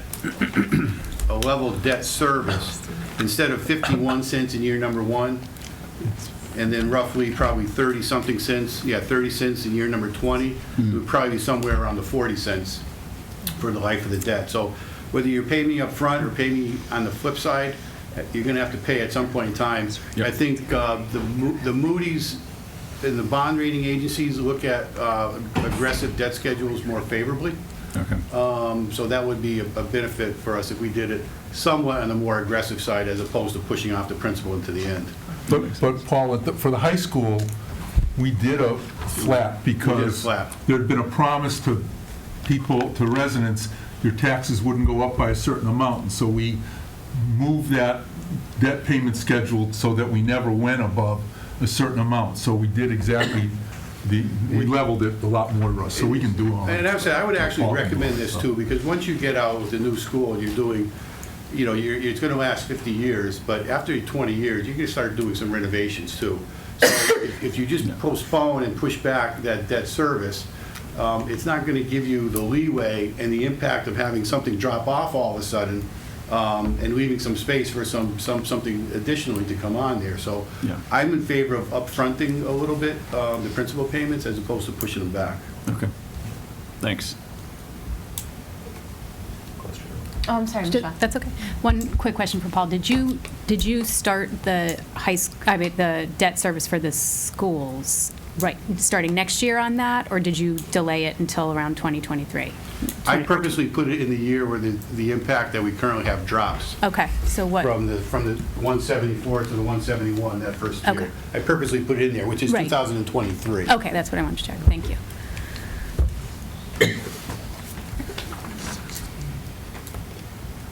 And it'll be quicker than that, won't it? The school. Well, even if it is quicker, we would still have options of using bond anticipation notes and only picking up a small debt service payment before that, and making sure the impact, the greatest impact, the first year of greatest impact is exactly where we want it, whether it's 2023 or 2024. We have some flexibility in that timing also. Okay. What exactly comes off in 2023? Is it The elementary schools. all three elementary schools? No, Center School is taken care of already. Okay. Blueberry Hill and Wolf Swamp come off in 2023. Okay. How much you say is lifting off? I'm sorry? How much is lifting off? The dollar value of the total debt service, I don't have, but it's 30 cents on the tax rate. 30, that's what it's after, 30 Yeah. cents, okay. Yeah.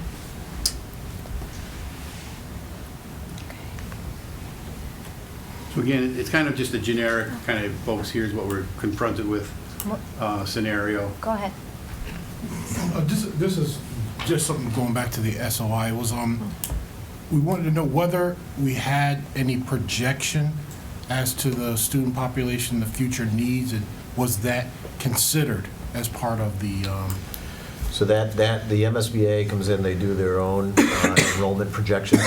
That's a really significant part of the feasibility study, because that's how they determine how much space you get, basically. So they do some enrollment projections, but I think, those of you who've been around Long Meadow kind of have a sense that obviously the community's built out. I don't know that we'll experience the major fluctuations that other communities have experienced, either up or down. We're clearly lower than we've been in past years, but that would come about as part of the feasibility study.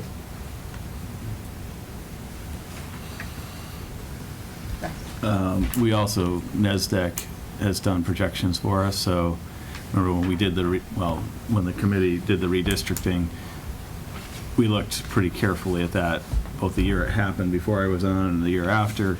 So the projections are basically flat for the next 10 years, and they've been flat for the last 10 years, essentially. So it doesn't look like the town's enrollment's going to change at all from what we have right now. The MSBA will do it as well, but we don't have any indication it's going to go a different direction, and it hasn't been.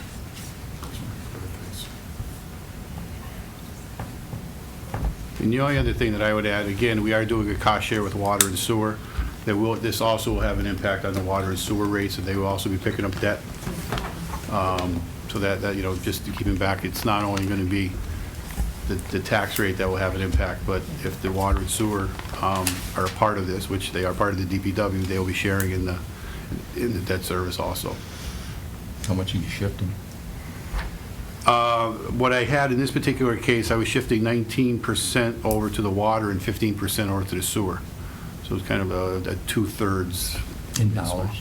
Yeah, in dollars. I'm sorry? How much was it in dollars? In dollars, it was $6,120,000. I'm sorry, yeah, $6,120,000. Similar impact on the utility cost for X amount of years? We're talking like 35 to 40 cents on the utility cost. For the same span of time? Starting off that, for the 20 years, starting off that high and gradually decreasing.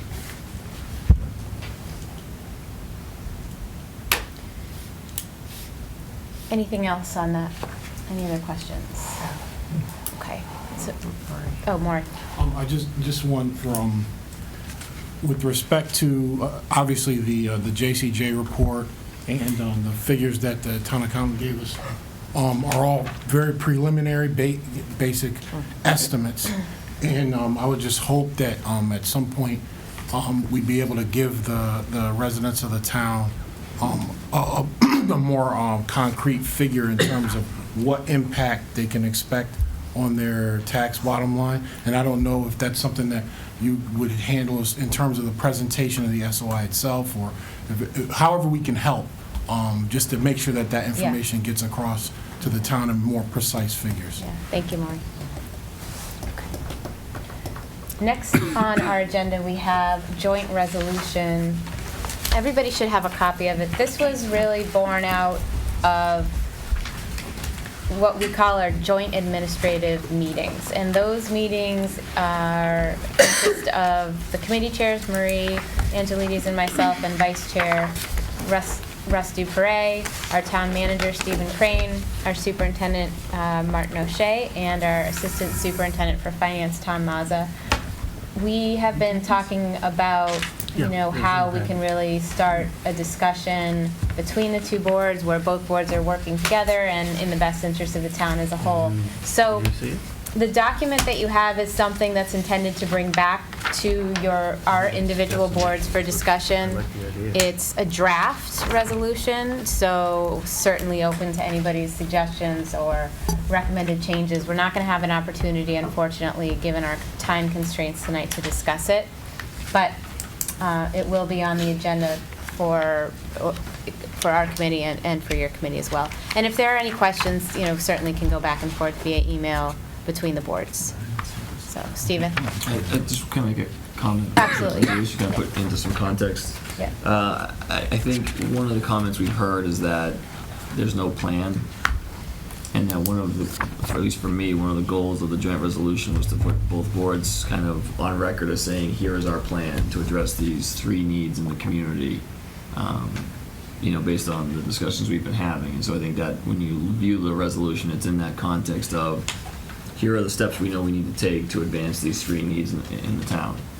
As I've said in the past, each, to Maury's comment, there are, the numbers we can give you on the DPW are much more reliable because it is at a more advanced stage of design and an advanced stage of need. The numbers on the adult center may be less advanced than the DPW, but more advanced than, say, the JCJ numbers, because we've had an architecture company come and do some preliminary things. So, and then the JCJ numbers are very preliminary, and from what I'm hearing from the superintendent, it's only once you go through that feasibility study after the SOI is submitted that you get those more accurate numbers. And so I think everybody here is on the same page. We need to get the best information for ourselves and for the townspeople to present. And we need to make sure that at each successive phase, we need to look for ways to lower costs, look for economies of scale or efficiencies, and keep things as low as we possibly can. That's why when we present the debt schedule, we know that that's a significant increase to meet the town's needs, and how do we make that as low as possible. So those are basically the sentiments that are, at least from my reading of it, contained in this joint resolution. So I just want to make sure that why are we looking at this? Why do we have a joint resolution? It really is so to build on the trust and the dialogue that we've established tonight, to say kind of in a formalized way, here's what we're doing on these three issues. Thank you, Stephen. Mm-hmm. Michael? I'll make it quick, Yep, because I know we have that's to fine. move on. But, just to kind of agree with Stephen for a minute, I think, in my mind, this has been born out of the sort of concern that we've heard from, both members of the board and members of the community, that there's this sort of plot for the school committee to maybe jump frog other building projects. Yeah. I would hope that the discussion tonight, if anything, reassures everyone that we're nowhere near being ready to put a shovel in the ground unless we bring our own shovels. It's a good idea. It is a good idea, but that, I think in terms of, appealing to the select board's comfort level, this is a good opportunity for us to kind of all recognize that there are projects, that they all are important, including the senior center, including the DPW building, including both of our middle schools, and that, we're all kind of committed to ensuring that every constituency in Long Meadow receives, the sort of respect and that they deserve, and that we believe that these projects are warranted regardless of, who we represent. I'm really glad Michael brought that up, because I want to echo his sentiment as well and say that a concern of ours was that perception that the school committee is trying to leapfrog the DPW, the schools are wanting new buildings again, it's going to come before, and that's not at all our intention, and as you can see from the timeline, an impossibility. But we do support, or I shouldn't say we, because I don't want to speak for the members of other members of my committee. I do support the DPW project. I know other members of the committee support the DPW project, and I also really do trust the recommendation of the DPW committee. And I really appreciate the fact that they are the experts, and that they've done the work, and that they've looked at all the options. And while it is easy to say, hey, can't we find a less expensive option, please? It's just not always, unfortunately, how life works. And I really came into the DPW feeling like I didn't really understand it, and I didn't 100% feel comfortable with it. But in our meetings, it's really been explained to me, the process has been explained to me in great detail, and I can say with confidence that I do support the project. And again, I'm not speaking on behalf of my committee. I'm speaking on behalf of myself. I do thoroughly trust the work of the DPW committee, and I am grateful to them for putting in all the hours that they've put in, because I know it's been a lot. So Stephen's so happy right now. Well, I just. And I trust you, Stephen. Well, thank you. I think Also. what I'd say is, you talked about the DPW being the experts. I think the thing that I am most proud of with the DPW committee, and not proud of myself, I'm proud for them, Yeah. is that when they started the process, when they were all appointed by the select board, they were no different than anybody else in this room, or most of them. Some of them were on Right. the task force, but half of them were not. And so they were helped by the experts, Weston and Sampson and some others, but they started off, many of them started off with a zero-level knowledge of the DPW, its issues, and, site concerns.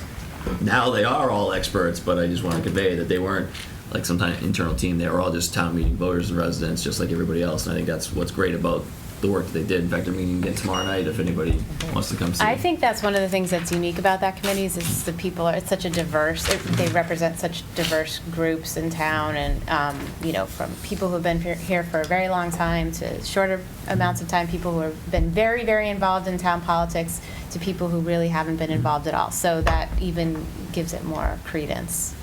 Yeah. Okay, anything else on that before we move on to the FY18 budget? And that's our last item on the joint. Well, actually, the building committee. I'm sorry, Yeah. the building committee. Yeah. For some reason, that's not on my agenda. Apologize. But you were asking for an update on that, so you can understand how Yeah. the process would be rolling around with the middle schools when that project comes up. Do you want to just give us a brief rundown of what the building committee does and who would be on it, Stephen? Sure, I'm trying to find the document that has the mission statement, so I'm having a hard time opening it, so I'll start if somebody wants to jump in. Or we can and start with clarify. Paul. Why don't we start with Paul? Oh, no, here it is, never mind. Okay. See? The update on the budget? No, I have it right here. Oh, you do? Okay. And very briefly. Okay. So one of the things that the select board's been talking about for quite some time is the establishment of a permanent building committee. And we really stole this idea from another community that's had great success with it. And it is really, we have a capital planning committee, and this would be a supplement to the capital planning committee in that it would look specifically at building projects over a certain dollar value. It's not specified here, but it could be, $50,000. And this committee would be residents, but we would look for residents who really are experts, people who have experience, mechanical engineers, architects, contractors, things like that, so they could really take an educated eye towards some of our complicated building projects, because this is another offshoot of the discussion about, are we looking at things in isolation? And I think, we haven't been looking at them in isolation, but we also have not had a group of, volunteers looking at them cohesively either. And the permanent building committee will be that group that will do that, not only just in the context of these projects, but also in the context of any future projects, boiler replacements, roof replacements, things like that. I'm aware that when it's an MSBA project, the MSBA tells you what your school building committee is going to be comprised of, but there are some at-large seats on the local school building committees, and we could have a discussion about should a member of the permanent building committee also be an at-large member of the school building committee and things like that. These types of levels of detail aren't nailed down yet, so it is still open. Right now, we have a mission statement that's, half a page that talks about what the purpose of the committee is, and then we are now advertising for the positions. And once they get together, they're going to have the opportunity to create some policies and procedures that they will themselves want to abide by, and those will be presented to the board for approval. But that's basically, so if you're out there and you are in the construction trades or building trades or an engineer or architect or some other specialist, please check it out. We'd be honored to have your service. And then it's not just kind of a one-time meeting looking at, an application or a proposal. It's really an ongoing, month to month, year to year effort to not only provide guidance on, it's an advisory committee of the select board, and they would provide guidance on site selection questions. They could provide guidance on, the development projects, on the design, on the construction. So it really is a whole life group for these projects, not just a kind of one-off approval. And we had a plan for a liaison from the school committee. Oh, yeah, I liaison forgot from that the too. So select board. we discussed, There. so one of the things, in terms of composition, it really is just, members of the community. But when the board constructed it, we decided that a liaison from the select board and a liaison from the school committee would be appropriate, and optional, if you will. If there are school-related projects like a boiler for an elementary school or something like that come before this group, certainly a liaison from the school committee would want to have a seat at the table and be able to report back to the committee what's happening. But if it's a roof for town hall, a school committee member may not be as interested and want to give up another weekday night for that. But that's how we kind of that's how we formed those roles for the select board and school committee. If you could send us copies. Yeah, or- we'll send it out. Yeah, because we don't have copies of the proposal. That would be great. Okay. Yeah, did you want it? Paul, did you feel it was appropriate to give the update on the budget with this whole group or just finance later? Do you have any exciting news for us? I honestly don't. New branches in your office? I don't have any exciting news. I will say. Come on, Paul. Okay. I'll give it up, no. I addressed this group back in October, and it said roughly there was about a $900,000 deficit with certain assumptions that I had made going forward. Most of the news that has come back in with regard to certain revenue projections has all been positive. We're looking to increase what I had originally put in there for new growth because of the online coming out of the shops there. I'm looking at our local receipts. I was able to bump up some amount of money with the local receipts. I'm cautiously optimistic that the state aid number will come in higher. The Municipal Modernization Act, I think, will give us some leeway when we're able to commingle the account called Allowance for Abatements and Exemptions, where we used to have to do each year by a fiscal year. Now we can commingle all our previous fiscal years and put them into one bunch, and we do have some money that was set aside in those. And the last tidbit of good news that came in, when I had assumed that our pension assessment would go up roughly by $227,000. It did not go up that high. It went up by $185,000. It's still a lot of money, but from the assumption standpoint, there was a swing there of $40,000 almost. So those little nickels and dimes, I suppose I shouldn't call them nickels and dimes, but those $40,000 and $50,000 and $60,000 shifts do make the budget projection a little bit better. Certainly, we don't know what that state aid number is yet. We don't have the school budget in hand yet. Once we have all that together, maybe in 2 weeks we won't have the school budget. You have the governor's numbers 2 days. So. Right. Again, if you have any insight, Mike, please. I'm hearing $20 a student on Chapter 70. $20 a student. I'm hearing. Didn't we hear the cherry That's what he told sheets? us, yeah. Yeah. We were told That's exactly what he said. 3.2 on the 3% on the cherry for local aid. Well, again, I think $20 on the made student, all we're kinds looking of at promises. $56,000 for the town of Long Meadow.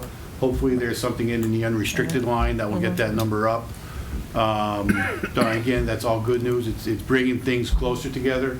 I will just say I'm optimistic that we can all make this work together when we go to town meeting. It will not be, the greatest budget where everybody gets everything that they wanted, but hopefully everybody gets kind of what they needed to get through. So. Is there a song about that? Yes. I won't start singing. Yeah, I think if I can just build on Paul's point, I think one of the things that's been trending in the right direction is when we presented in October a deficit, and then we got the town's budget requests in, it went up. It went up, right. Or down, depending on how you look at it. But some of the inputs we're getting are trending in the right direction. And I think what he means by we'll work it out means we will be able to sustain our level of service with the amount of cuts we'll have to make to get it to even.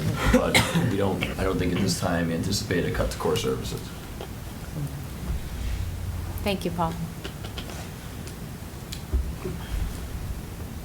So before we're going to have to adjourn this meeting before the select board goes into their meeting. I do want to make one acknowledgement because I felt like I left John Fitzgerald out of my thanks for the work on the middle school working group.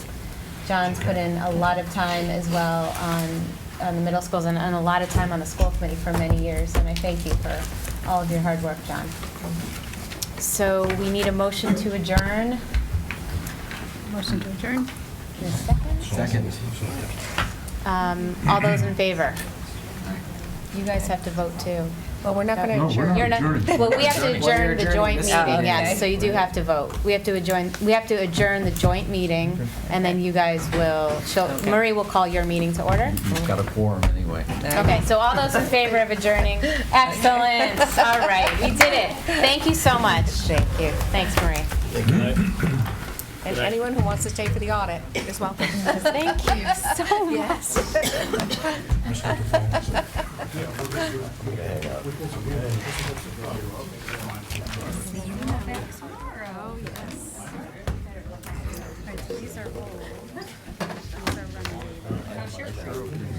So far, so good. I don't believe it. It's always, so hopefully, how are you doing? I can see it on. I know, I'm on you, thank you. November 10th, 2009, the letter is on your website. I'm not questioning, I just felt bad about somebody being talked about enough. Oh, I did Here, so I wanted to give him a chance to defend himself. So no, I looked into it and I didn't want to, I know the letter's there. Tom's home there. And they held that letter out of the public record for 10 months. Yeah, no, I just, no, and I just, Well, again. here's why I'm upset, because I was getting asked letters from my children about it. So it got very, very personal. It got very personal. And I won't forget it, because you can't forget it. That's how personal it got. No, When and they I'm came not. after my kids, that was enough.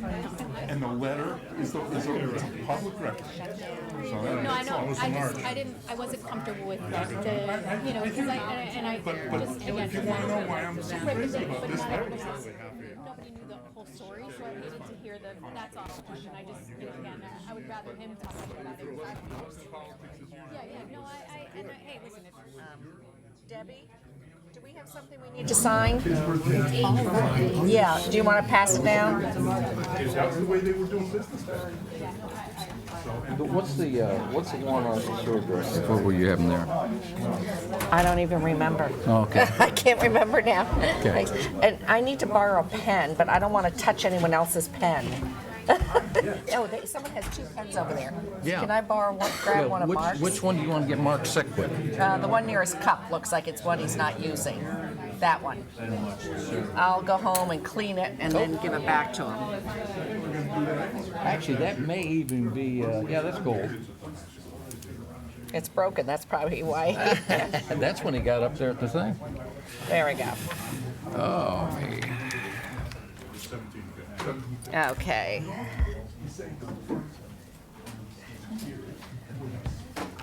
Come on, Mark. Right. Are we starting? What's color? All right, so I'm going to call the next meeting to order. Thank you very much for waiting. Did we have We got a quorum in the Bill? room. Oh, we have a quorum? Yeah, in the Okay. room. All right. Ed, We did you got one, want right to there. join us? You're invited up to the big table. There's room now. You want to come on up? Okay, do you want to come up to the microphone? And first, I need a motion, I guess, to... no, You we- got to call the meeting to order. I'd like to call the meeting to order, and it's for Select Board and Finance Committee at 8 o'clock, and we have our auditors in front of us to give the audit report and the audit committee.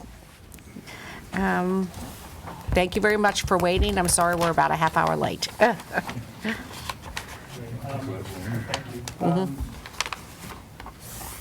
With us is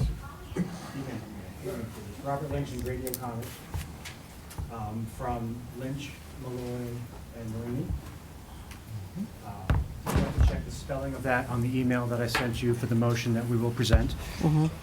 A couple years ago, when you allowed me the privilege of serving on the audit committee, one of my goals was for us to implement a new style of reporting called a Comprehensive Annual Financial Report, or CAFR. A CAFR is composed of a bunch of different sections, and within it is the totality of the audited financial statements. When I speak of the CAFR, it's inclusive of the financial statements. When I speak of the financial statements, it is not inclusive of the CAFR. At this meeting, we are asking you to accept the audited financial statements for the fiscal year ending June 30th, 2016. You have been sent those. They have been unmodified since you received them. You have also received the CAFR, the Comprehensive Annual Financial Report. That will be submitted by the end of the month to the Government Financiers Officers Association as an application to receive their Award of Excellence, which would be indicative of our town meeting a certain professional standard of financial reporting. That may have some tweaks to it, but those tweaks will not involve the financial statements which have been audited and in your possession. With that said, we're very pleased with the work that both the auditors and Paul Shop has done, in addition to the committee who has reviewed the statements. And I'm not going to bore you with anything. I know that some of you like to really look at the details of the statements, and you'll have some questions. And I'm going to defer to them. Quite honestly, I'm up here without the level of detail that I would like to have. But if you have questions before you vote to accept the audited financial statements, we would like it. We're not going to do the boring stuff. Kate, did you have anything you wanted to present? No, I have a few just to provide an overview, and I guess this is the exciting part of the meeting. As Jeffrey indicated, What were we just doing? As Jeffrey indicated, I'm Rob Lynch, and this is Grady Connor, and we're partners in the firm of Lynch, Malloy, Marini, and we are we just completed our second year of the audit of the town's financial statements. We did FY15 and now 16, and so the financial statements themselves are all the representations of the town, of the town's financial statements. Our responsibility is to perform an audit. We do take, as is common in municipalities throughout the Commonwealth as well as the nation, the auditors take the trial balance of the town and we put it in the financial reporting format that's presented in the financial statements, which is promulgated by GASB, Governmental Accounting Standards Board. The results of our audit is that it's an unmodified opinion on the financial statements, meaning that the financial statements themselves are fairly stated in all material respects. The reader can rely on that financial information. Our audit was conducted in accordance with government auditing standards. We did issue a report in accordance with government auditing standards, and that was the standard report. We did not identify in our audit any material weaknesses or significant deficiencies, which is a good thing. Overall, we didn't have any significant problems. We did have some issues and recommendations that we did present to management.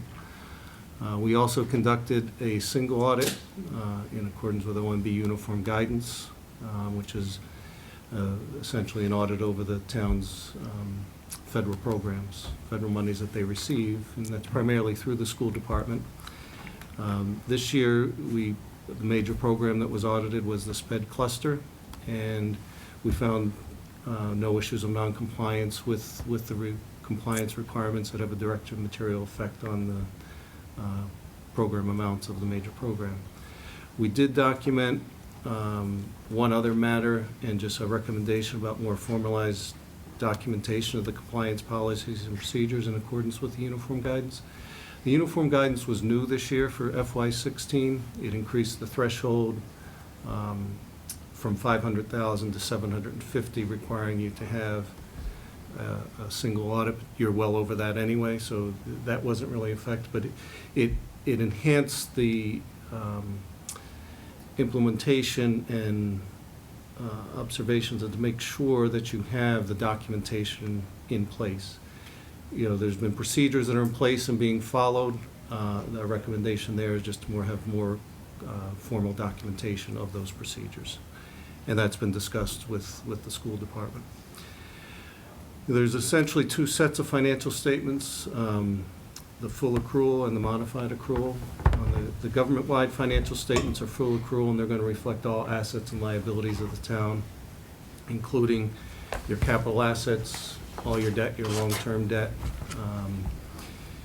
compensated absences, the OPEB, other post-employment benefits liability, and your net pension liability.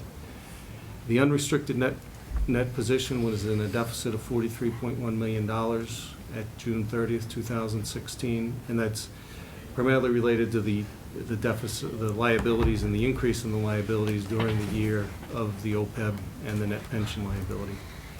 At June 30th, the OPEB liability was $14.5 million that was recorded. That's an increase of $2 million for the year. And the net pension liability was $40.2 million, and that was an increase of 4.9 for the year. The OPEB, you have started putting money away. You've got a $1.1 million put away. Out of our clients of similar sizes, that's probably one of the highest that has put that much money away. And so compared to your peers, from our experience, you're ahead of them. There's some that are much lower. However, there's still a significant deficit to address, unfortunately. The pension liability, those liability is determined by the actuarial evaluation of the system. There's a funding schedule in place for that to be funded by the early to mid-2030s. It's been pushed out before, so who knows if there'll be subsequent legislation to change that, but that's the current schedule. So that's the full accrual. On the governmental funds, the fund basis statements, which is modified accrual, which is more similar to how the books and records of the town are kept under UMAS, Uniform Massachusetts Accounting Systems. The general fund unassigned balance at the end of the year was $4.2 million, and that does include $2.9 million of stabilization fund. The unassigned fund balance represents 7% of your general fund expenditures, so you're kind of in line with the policy that the board has established. Your stabilization represents about 5% of the general fund expenditures, and you're recommending a fund balance of those reserves is in the 5 to 15% range. So that's an overview. I can try to answer any questions. As Jeff mentioned, the reports have been sent out, so yeah. And if there's, we'll try to get you back on schedule. Do what I can.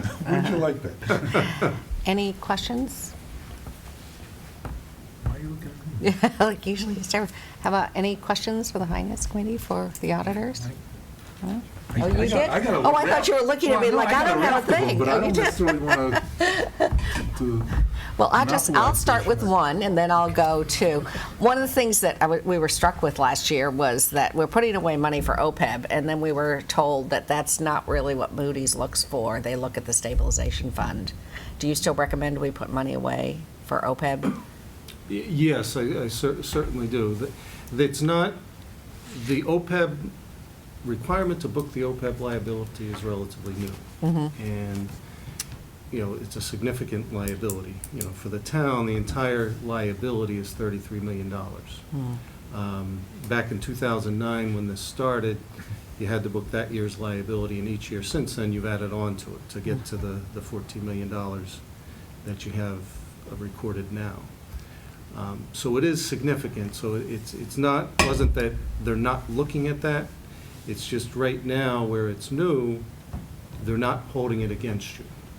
What they want to do is they want to know that you're aware of the liability and they have a plan and you're sticking to the plan. And the board does have a plan and they're sticking to that plan. So that is a positive in their eyes. Now, when they start to hold it against you, whether that's next year, 5 years from now, I don't know, but at some point in time that's going to happen because this is required nationwide. And if they're considered, Long Meadow against, Long Meadow of California, they're going to weigh it, and if they're, putting a big dent in their OPEB, they're going to get a better rating than the town of Long Meadow, Massachusetts. Mm-hmm. So it's not that, but yeah, certainly they look at stabilization and all the other reserves that you have as well. Mm-hmm. right, thank you. One comment that I'd like to make, as long as you brought up stabilization, it might have been on page 331, I could have that wrong, but if you go to the CAFR, you'll see the stabilization fund for the last 10 years, and you'll see that increase that you're talking about, that you did, up to the 2.6 or 2.9 million that it sits at right now.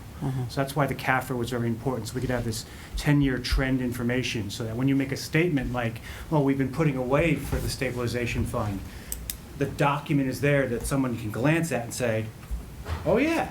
And it makes decision-making a lot easier, a lot faster. The information is concise and digestible. It's one of the reasons we went towards that presentation. And we appreciate it, thank you. Mark? Yeah, I just have a couple of questions beforehand, though. I just have a quick comment. On page IX of your document there, you refer to the Mass School Building Association, it's the Mass School Building Authority. So you ought to probably want to make that adjustment. Appreciate that, yes. In the draft. So my questions tonight are about our revolving funds. Do you at all audit revolving funds? Yeah, all the accounts and funds of the town are part of our audit. Now certainly, from an audit standpoint, we're focused on materiality and looking at the, evaluating materiality, but through our sample tested transactions, all the accounts are going to be subject to our selection. So yes, they are part of the audit. Right, so they may not be, I guess you call it, what the word is, but it's meaningful or substantial. Material, right. But specifically, I guess the revolving funds I know of and talk about a little bit are our Park and Recreation Department revolving fund, and we also have one that's part of the, I think the school departments for student activity fees and others of those. And I know the school activity fees have been subject to some, I guess, questions or concerns. So I guess here's my question, and we're going to get down to this pretty quickly, is clearly they're material, and so they are included in the audit. That's what you're telling me, correct? Well, they're not included in the audit because of the material. But they're included in your review of the town's finances. Because they're included as part of, all the funds of the town are included in the audit. So if the school department were to run an adult evening education program, do you think income and expenses of that program would be subject to your audit as well? Sure. Okay. So we run some programs that I think that may not be, and I'm concerned about that, aren't subject to your audit. And they're trips, travels, and activity programs in our adult center. And I guess the question is, can I extend by your comment the fact that those probably ought to be considered part of the town's funds and be audited? Are you referring to FLOCA? No, I'm considering, well, they are now in FLOCA, but they're run by town employees, run in town buildings and properties, and they're therefore not part of our town. They're not, those revenues and expenses don't go through the town's books. So in essence, I'll answer for you, correct me if I'm wrong, they would not be audited by the auditors unless they're coming through our books. Right. So with the FLOCA money, their donations and what they expended on, complete separate entity, an offshoot of the town of Long Meadow, and the auditors are not responsible for those. I understand that, Okay. Paul, and what I'm getting to is, but ought they not be, since their services rendered to our residents not different from adult evening education programs or youth sports programs or anything else. and yet- May I address that? Go right ahead, Jeff. Sure. We contract with the audit firm when we do this, for them to audit the town's books. And as Paul stated, if this is money, I'm not aware of this money, but if this is money that is not on the town's books, this would be outside the scope of our contract. I absolutely agree with that, and I'm not questioning that they should have gone in and audited. My question is internally to the select board and to the finance committee is, ought we not move those into town finances so they are subject to being audited? I think it's a lot of money. It's services not unlike some of the other services that are going to our town residents using town facilities, and it's totally outside the town's control and/or audit. And so I'm just raising it not as a question for the auditors, but I'm using the audit as an opportunity based on your comments. Just for public information, and I apologize for interrupting, can we, you said it's a lot of money. Can we get some type of number so we can understand the $250,000. materiality? It's $250,000 material? Significant material. Okay, so it's a lot of money. It's not $25 a year or $25 a month. It's a lot of money, so, okay. I'm just trying to establish the fact that we've got expenses, revenues, and programs that, I think from my perspective as a select board member that town residents expect to be maintained and controlled and audited that aren't being done. Nothing to do with the audit to some degree, but certainly a concern of mine, and I'd like to make it a concern of the select boards. Stephen? Yeah, I think to Mark's point, that's something we've already started talking about internally, about, the Parks and Rec Department has a revolving fund that functions similarly. Do we need one for the Council on Aging?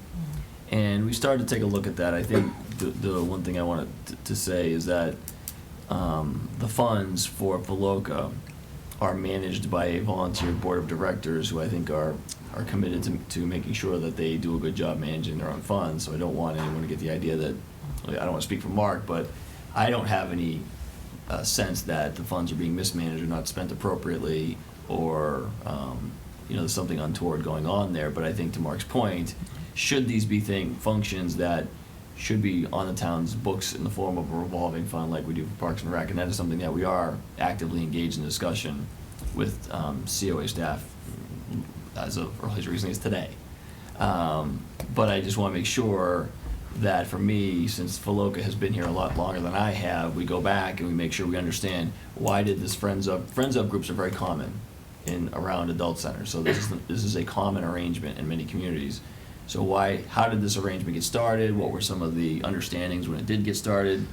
And, basically, why is it the way it is today and how to get there before we go and say, here's how we should change it. I just want to get a chance to understand how it grew to what it is because then I can come to the board and say, here's how it started, this is where it is, it's different now, and this is why we need to make a change. Or, based on the COA bylaws or Mass General laws or the Friends of restrictions or something, it doesn't make sense to change at this time. But I want to be able to have that baseline information so I can present the board some options, and then ultimately it'll be a town meeting vote, and they're going to have those questions, I'm sure.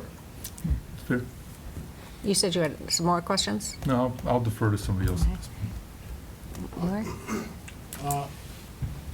I heard about the OPEB liability and the increase, I think, for the year of 2 million, was it?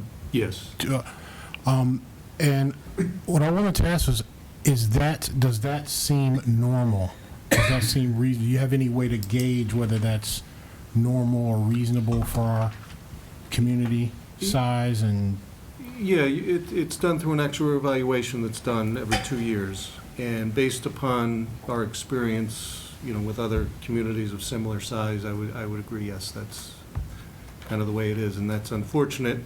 The way health insurance costs are going, that's what's happening, is the costs are going up. And what's been happening by some communities that have tried to address it is changing the contribution rates of town versus the employee.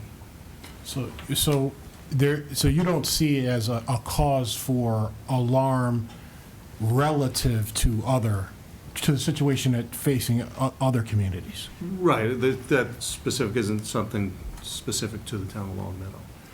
The other thing I wanted to ask was, what the measures that our select board has put in place in terms of putting money aside for OPEB liability, are you seeing similar, comparable, lesser measures in the towns that you're auditing? Probably lesser. Lesser? Yes. Okay, so our board is actually doing more. Doing more than your peers, yeah. Thank you. But still a big hole to fill. Is that a regional question, a regional response, or is that a Long Meadow and California response? It's in audit clients that we have in Massachusetts. Regional response.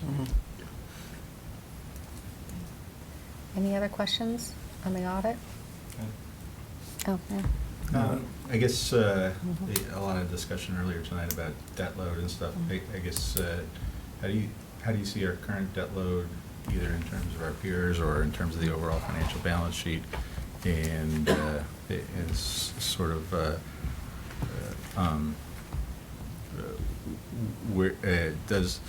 what impact would that have sort of on future bond ratings and stuff if that increases?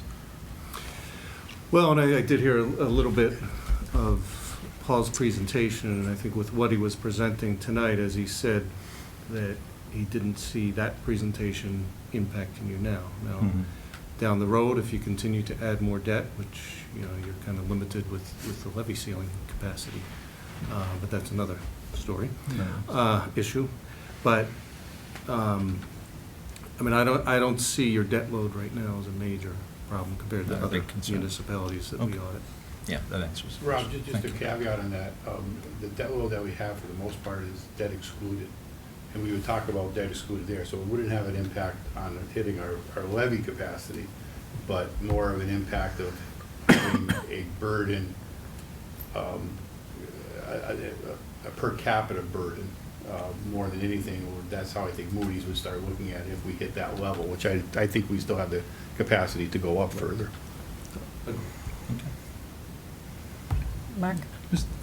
I may not have been able to see it, but you talked about receivables at the date of the audit of nearly $2 million. Are those all receivables considered current in the current year, or any of them the aged receivables that aren't yet, or hopefully are collectible at some point?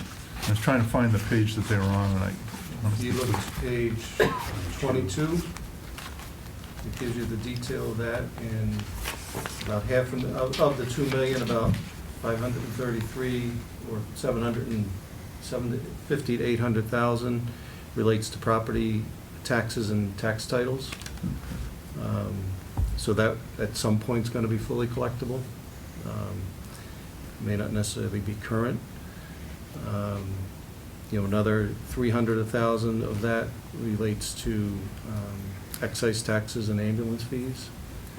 And then you have a couple $100,000 of departmental, and then 700,000 of that relates to your Chapter 90 Highway 8.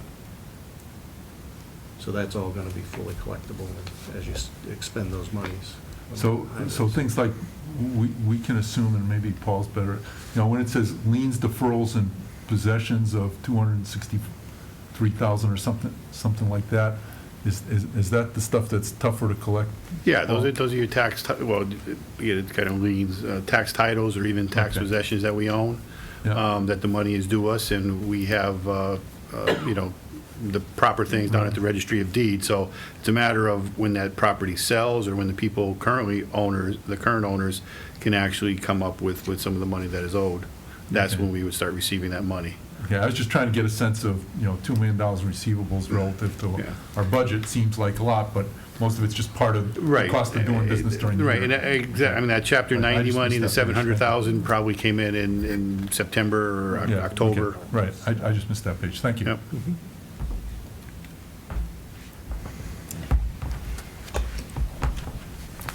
Other questions? I just wanted to add one more thing, and Rob, jump in. You know, again, Rob mentioned we have a negative unrestricted net position. There is a GASB that takes effect, and it's written in the management letter in FY18, where we currently have $14 million of our unfunded OPEB in our balance sheets today.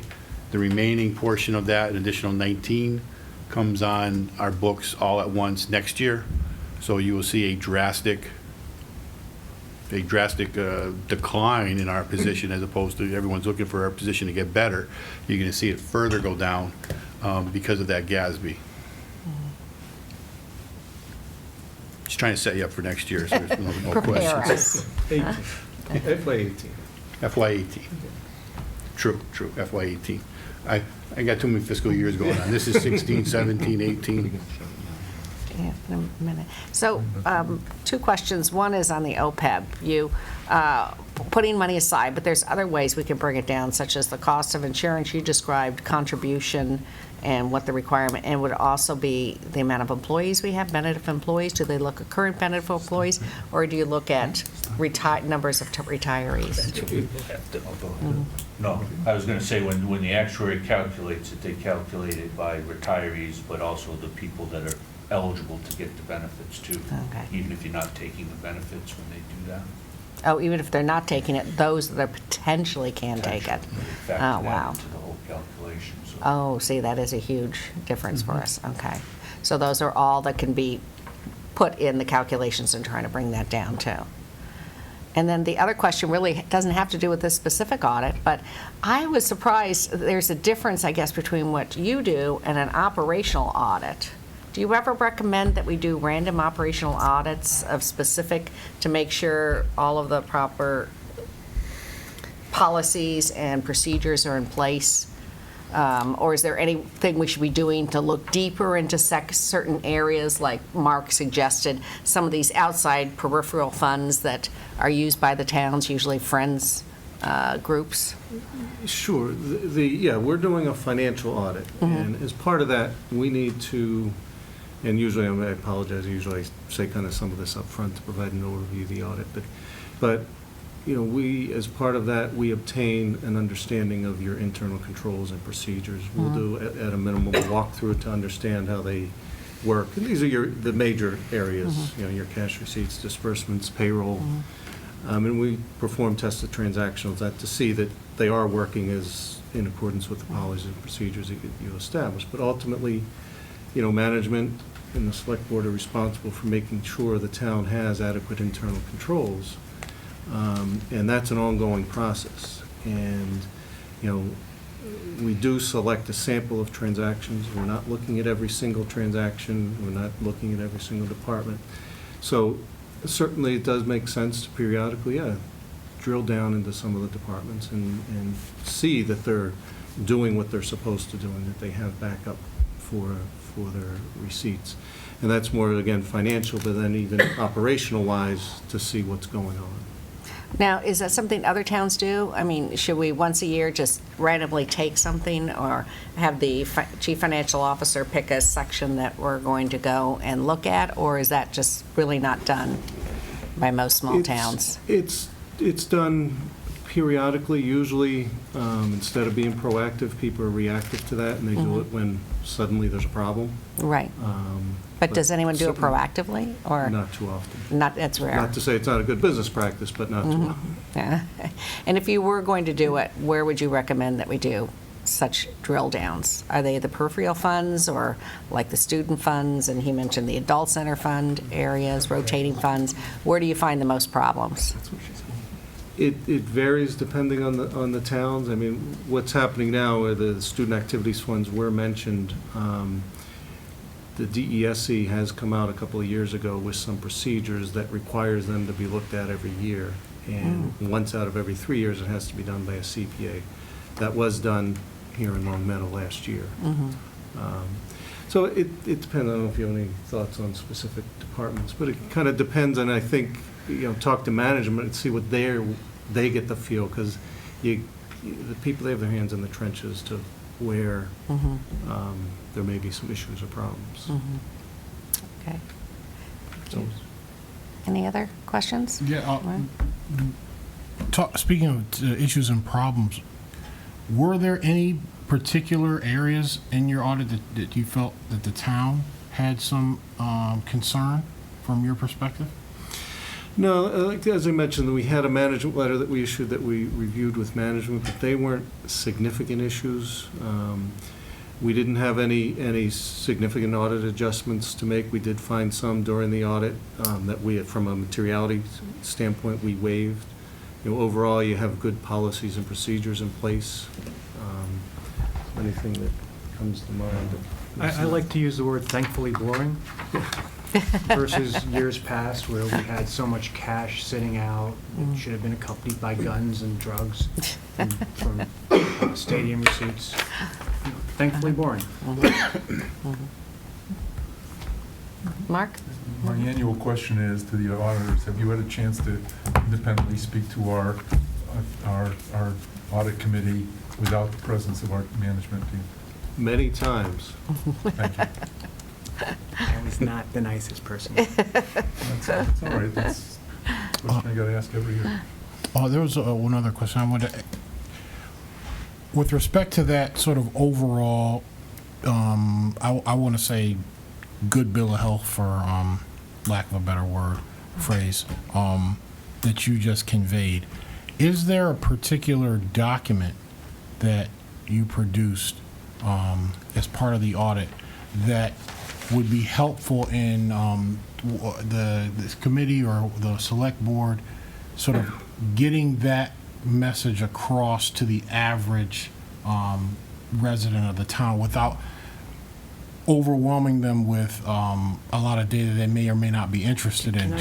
Can I have that? The Finance Committee, a year ago, possibly two, put in a statement in one of the documents that if the town were to continue down this path, it would be folly or bad finance. It's not the job of the auditors to say we're doing well or we're doing poorly. It's simply the job of the auditors to say how we're doing is fairly, in all material respects, presented in the financial statements. The town of Springfield, during its toilet spin of fiscal malfeasance, got good audits because they said we're doing poorly, but the audit proved they were doing poorly. They said what they were doing. It's not the job of the auditor to say things are rosy or things are not, or things are financially challenging or we've got surplus. It's just to state, did our financial professionals fairly represent, in all material aspects, the financial activities of the town? And I would agree. I mean, that's our main responsibility is to give an opinion on the financial statements, and those numbers can be relied on. As a part of that, we do have a management letter that there was some things, but so that's available. And that's unfortunate. Those are just bringing up things that we found during our audit. They weren't significant, but we're not in that document. We're not saying, hey, things are great. You're not going to see that in writing from us. No, I appreciate that. That's a very important clarification. So thank you for making that. Stephen? Yeah, I think to answer Maury's question a different way is that the management letter, it's really no bad news is good news. And that's where I think, the audit is not a great instrument for kind of a report card of fiscal stewardship or management. I would say our bond rating is probably as good an instrument for that as anything. Because we also have our GFOA budget that we do, and I think there's other ways to evaluate cumulatively some of the successes we've had managing our finances. But the one thing I'll say about that the audit will tell you is, there are times where we run into issues. And the thing that the management letter will do will spell those out, and I think in an approachable way. It's only 5 pages or something like that. It's not like the consolidated financial statements that, maybe you put them under your pillow or something like that and just hope for the best. But the management letter is only a few pages. It does lay it out in a very specific, concrete way, what the issues are and their interaction with management on those issues. And then there's that the select board gets, there's a audit correction report that we do update annually that kind of talks about what's the issue, whose responsibility, what's the outcome, and everything else. And so I think, saying it in a shorter way, the audit can tell you how we're responding to the stuff they're finding. And that's the really big thing people in the town should know. It's not that they're finding things that are significant or insignificant, because sometimes stuff happens. It's more, how are we handling the information that they give us? And that's where I think you can read that management letter and see that really led by the finance director and the finance department, we are doing a very good job on addressing issues as we become aware of them. Steve? We have a document that does that called the Corrective Action Report. And it's reviewed quarterly to make sure that actions that were supposed to be taken are being taken, it's followed up, and they'll sit on there for a year before it disappears off the report. So there is a tracking mechanism, there is a subcommittee within our committee that's responsible for ensuring that happens. Yeah. You know, and honestly, it's not just the finance committee. I mean, when the issue of the gate receipts came up, we notified the schools, and this was before Marty's time, but, you know, the schools took corrective action and we took it seriously, so I think. And we had to follow it. It didn't fix itself automatically, we had to follow it. So, and just to make a final point, I want to commend the work of the auditor. They were new this year to us, and they did a very thorough job like we've come to expect from our town's auditors. But like I said, one of the highlights for me is knowing that the people who are responsible for maintaining our financial statements are doing a good job, including especially Paul and his team. So, Thank you. and like I said, the thankfully boring doesn't happen by accident. Now, are you looking for one or two motions? We're not Yeah, looking it's for just any motion to accept the audit, isn't to, it? just to I accept sent the you an audit? email And with I'm having verbiage. trouble accessing everything. Mark, did you give it to all of us? No, I didn't. Oh, you just gave it to me? Yes, I think all we gotta do no. I'll move to accept the. Is that it? That's Yeah, it? just move to accept the financial statements. Okay. As audited by. Well, the audit, move to accept the audited financial statements. As reported to the select board. Second. Any further discussion? All those in favor? Thank you very much for all your work this year. Thank you. It's our pleasure. Thank you. Enjoy the evening. Oh, thank you. Was there anything else you wanted to talk about on the warrant update or anything, Stephen? We've talked about this a little bit, and I don't really have much more other than, there's a couple of things out there. We've talked about the DIF project, we've talked about a stormwater utility that we're working on.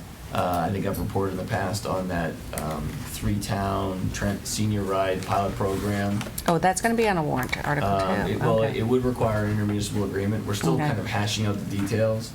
And we may have to have kind of a 90% draft as a placeholder on the warrant. I was notified by the Adult Center Director in East Long Meadow, who's really the point person for this, that we need to have a placeholder warrant as we sort it out till May. Okay. Oh, wow, okay.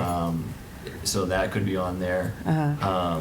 We also may have an intermunicipal agreement governing the DIF project, but I don't think that would be ready for this town meeting. That may be a follow-up town meeting. In addition to- Before fall? Potentially fall. You're not yeah. talking about a third one? No. Okay. I did discuss with the moderator, because we have it later on the agenda, and I don't know that we'll get to it. She was not available tonight. The idea of this two-night town meeting. And, you know, the more we get into it, the more, and we don't know really until we have citizens petitions how big the warrant is really going to be. But I do think the board should give some thought to that. In her guidance, I don't know if she was here talking about it, with just us, you and I, that she talked to about it, or if it was the board. But if the board sets the schedule, so Tuesday night is going to be warrant articles 1 through 10. So the official town business is Tuesday night. And then Wednesday night is the remainder of the warrant articles. People are then fairly warned that these subjects are going to be on this night and these subjects are going to be on this night. And then people can't move, you know, if it's a Wednesday night article, they can't move it into Tuesday night. And so there's some certainty. And I know that's really unprecedented for I don't know, Richard, you've just been through 100 years worth of town meetings. I don't know if they've done that in the past, Yeah, but they had several two-night meetings. I just think knowing what we know now about some of the warrant articles that we're going to be proposing, I just think, you know, you can always cancel it. But that's something I think the board should give some consideration to. And is the room even available? Have you looked into that? He just left, didn't he? Yeah. Right. I have not, I thought I had sent out a note, but I can look into that. Okay, because we might need to put our toe before we even make that decision. Maybe we'll put that on for the 6th, and you can see if there's... I thought I sent that. I think you may have mentioned it to one of our administrative meetings. Yeah, because there's a lot of these warrant articles, and one of them is a revolving fund for I mean, the adult One could center. argue that if we set the warrant articles right, we can get one night into the auditorium, and only the second night needs the gymnasium. There we go. Or the first night, one or the Yeah, other. exactly. And the second night, just the, You know, and we never guessed right which articles are going to draw people and which aren't, but to the extent that we might try that, you know. And then people will actually might listen to the budget. Last year, do we want them to listen to the budget? Do we want them to? No, I think it just, nobody wants a two-night town meeting. We made that, I think that was pretty clear at 1:45 a.m. last year. But I just think this is potentially could be even bigger warrant than that. And I just want to, like I said, exercise caution and not be there at 1:45 a.m. ramming stuff through. I think the articles Because a need lot some of time. residents can't stay that late. They just can't do it. Right. For either health reasons or personal reasons. Yeah, and I guess what I would do is I would check with your constituents how they feel about that. I mean, if it's something that people just aren't going to want to accept, then maybe we need to plan differently. But Talk to all 75 of them who come to the town meeting? Is that no, that's not. Talk to the 200 regulars. But anyway, that was the one thing in terms of the warrant. There may be a few more articles that are germinating. And I was going to, really wasn't feeling too well about continuing the rest of this meeting. Did you guys want to go ahead with the town manager's report and some things like that? I do. You do? Just very, very briefly, because I have a next step that I'm waiting to get a little bit of feedback from the board on. And then, I'm not sure if finance is welcome to stay, but if you want, we're just going to go into the town manager report, and that's all I think we're going to do for the rest of the night, unless anyone else feels they want to really go into the water sewer directive at this time, since we don't have a full board. Prepared for that. Oh, you're not? No. Okay. All right. So it'll just be town manager report now. It was going to be the Yeah. summary. I know. Actually, I was going to email you as well. No, I have a project. I got it 3/4 put together. Okay, thanks a lot. All right. Thanks, everybody. Bye. Thanks for See you coming. guys. So, very briefly, That's a comment. we did, I neglected to put it in the packet, but we did reach tentative agreement over a week ago with the clerical union. We had talked at the last meeting about how that was the last outstanding one. We did reach a tentative agreement, so at the next meeting we'll be able to talk about putting an executive session on for that. Okay. As well as some legal stuff that's come up. I'll give the board an update on that as well. In terms of town manager's report, if you saw, it was really quite coincidental that we ended up finding this woman who is a master's degree. I think she has finished her coursework for a master's in transportation planning from UMass Amherst. And part of her work was doing some project work on the MGM Springfield kind of regional traffic impact. And she'd applied for an engineering type job in our DPW, wasn't really a fit for that. But when the guys told me, geez, but she has this experience, one of the things we've really struggled to do is analyze the baseline traffic study that's already been done, the baseline counts have been done, as well as really consolidate, index, and analyze. You guys who were on the board remember we had like 10 different traffic studies, Pioneer Valley, GPI, TEC, Parsons Brinker. I mean, there was a million of things going on there, and they've all kind of existed, and we haven't been able to really consolidate all that information and then use it as a planning tool for things like the Dwight Road project or the Pride Station project that's being proposed. And so bringing her on, because she has that background knowledge of the project, we think that she can do a very a detailed and technical analysis of all the, first of all, consolidate them all, do an analysis, kind of make them a usable, kind of a workable tool for us for planning and traffic analysis standpoint, and do some, verifying of some of the counts and methodologies and things like that. As I noted in my report, I did check with the members, our two members, the prime and the alternate members of the LCMAC. I kind of bounced it off of them to get their take on it. They seemed to think it was a reasonable idea, and then I did bounce it off of the Gaming Commission, off the Ombudsman, because if it's not eligible or it's not, I wasn't going to waste any more time on it.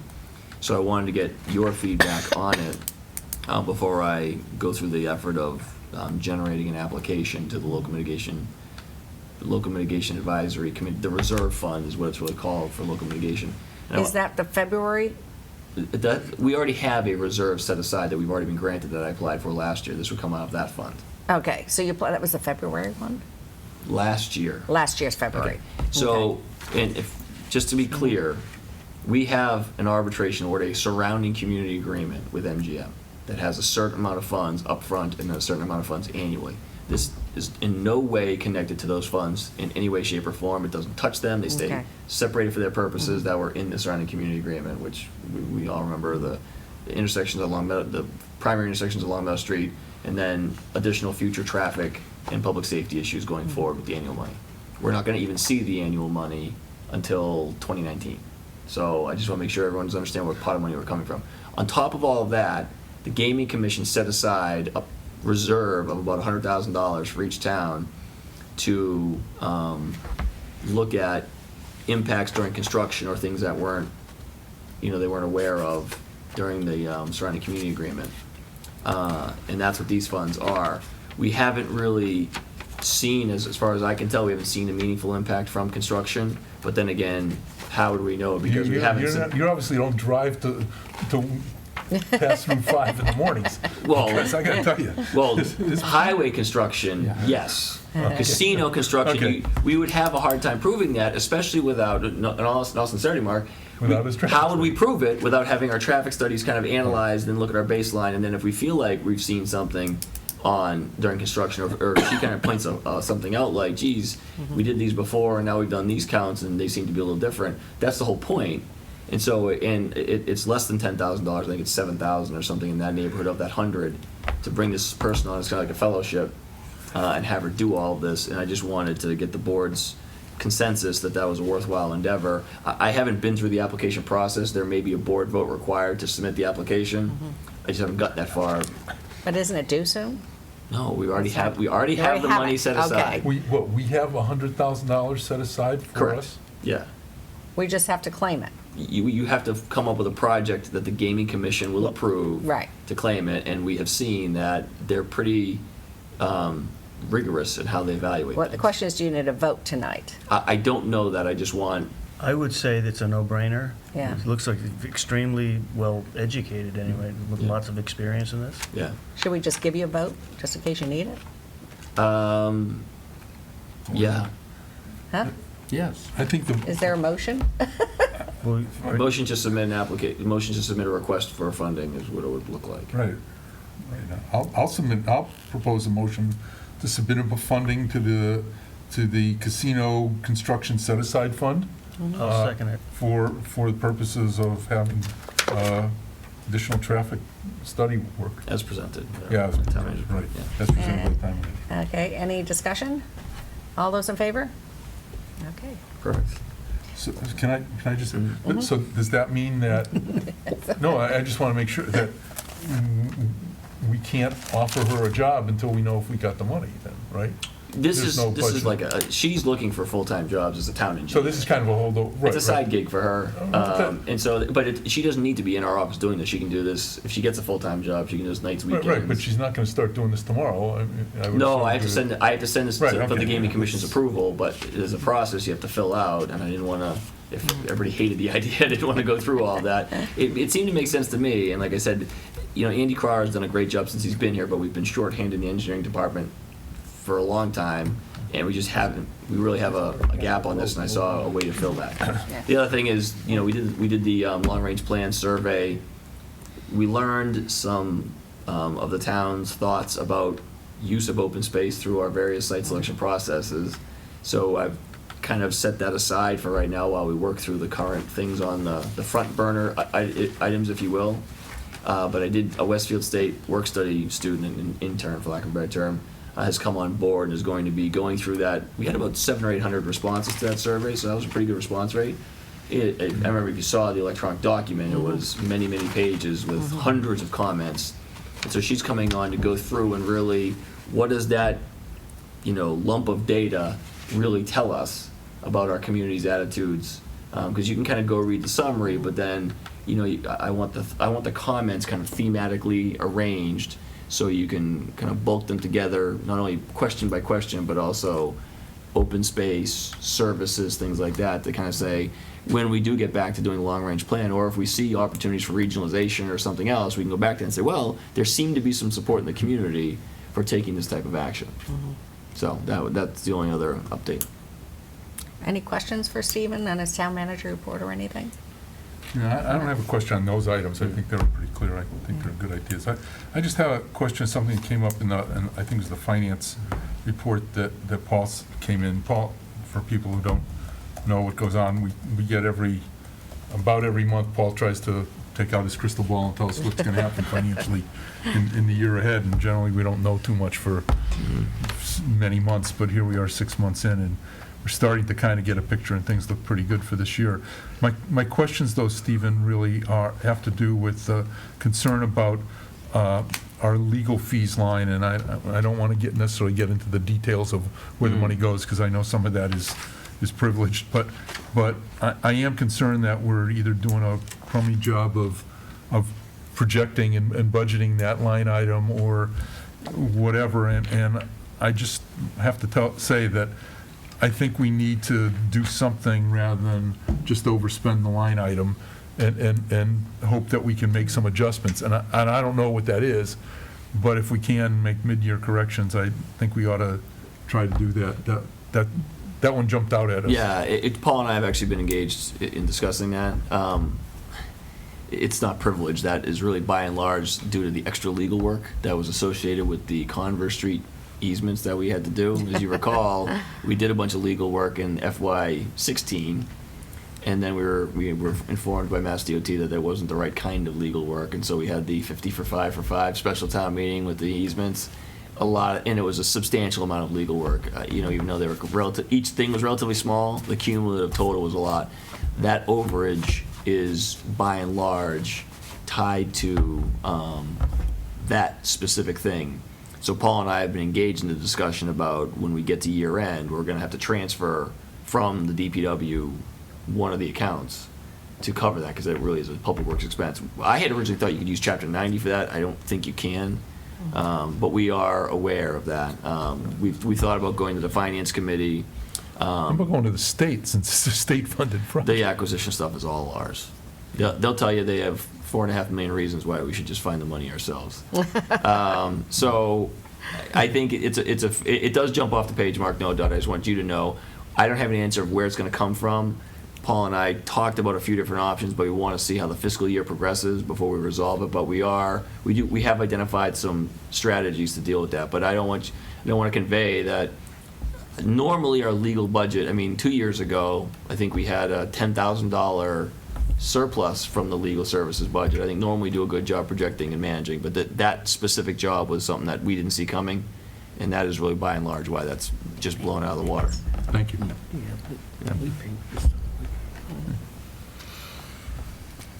Okay, anything else on the town manager's report? No? Did you want to approve the minutes before I look for a motion to adjourn? Or Sure, I'll make a motion, we approve the minutes of the January 9th, 2017 meeting as presented. Second. Any discussion? All those in favor? And was there anything else? I hope you don't mind I'm cutting the meeting short. Is there a motion to adjourn? There is. Is there a second? I make a second. Why did we start at 6 o'clock? It's only 9. Well, but the lights haven't gone out. This is an early evening. All those in I'd favor? like to get home for dinner.